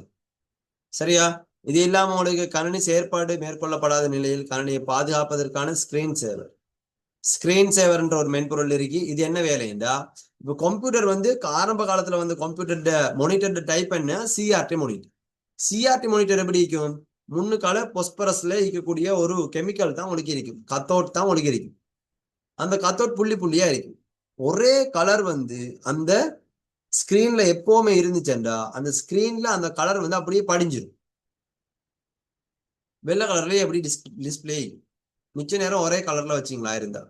இப்ப இதுக்கு ஒரு சிஸ்டம் ஒன்று கண்டுபிடிச்சாங்க பழைய கால கம்ப்யூட்டர்ல. அந்த ஸ்கிரீன் வந்து உங்களுக்கு யூஸ் பண்ணிட்டு இருந்து ஒரு 1 நிமிஷத்துக்கு போறவோ இல்லைன்னா ஒரு 30 நிமிஷத்துக்கு போறவோ அந்த ஸ்கிரீன் வந்து என்ன செய்யும், ஒட்டோவாவே ஸ்கிரீன் சேவர் மூடுக்கு போகும். போயிட்டு மவுஸ் கீபோர்டு ஒன்றும் வேலை செய்யல, நீங்க சும்மா அழிச்சிட்டு இருக்கிறீங்க. அது என்ன செய்யும், ஸ்கிரீன் சேவர் நிலைமைக்கு போயிட்டு கம்ப்யூட்டர் ஸ்கிரீனை ஃபுல்லா பிளக் ஆகி அதுல எதாசிரி ஒன்றை இங்காலே அங்காலே மூவ் பண்ணும். உங்களோட பேரை போட்டு வச்சீங்கன்னா பேர் இங்கேயும் இங்கேயும் ஓடி தெரியும். ஒரு போல் சென்சரி போட்டீங்கன்னா போல் இங்கேயும் அங்கே அடிபட்டு தெரியும். அப்ப ஸ்கிரீன் என்ன செய்யும், அசைஞ்சு இருக்கு. இதை சொல்லுவாங்க ஸ்கிரீன் சேவர். இந்த ஸ்கிரீன் சேவர் என்னது, ஒரு யூட்டிலிட்டி மென்பொருள். விஷயம் விளங்கிட்டா? கணினியில் நிறுவப்பட்டுள்ள மென்பொருள் விவரங்கள் மற்றும் தொடர்புடைய வன்பொருள் பற்றிய விவரங்களை வழங்குதல் சிஸ்டம் ப்ரொஃபைல காட்டுறோம் பாருங்க எப்படி இருக்கும். சிஸ்டம் இன்ஃபர்மேஷன் கம்ப்யூட்டர்ல இன்ஃபர்மேஷன் ஸ்டாப் ஷேரிங் பாருங்க. இதான் கம்ப்யூட்டர்ட இன்ஃபர்மேஷன். என்னது, என்ன பணி செயல்முறையுமே போட்டப்பட்டிருக்கு, என்ன வேர்சன், வேற என்ன சரி ஓஎஸ் போட்டுக்கிறேன்னா இல்லையா, ஒரே நேரத்தில் 2 3 ஓஎஸ் போட்டு வைக்கலாம். இந்த ஓஎஸ் வந்து எந்த கம்பெனி, மைக்ரோசாஃப்ட்.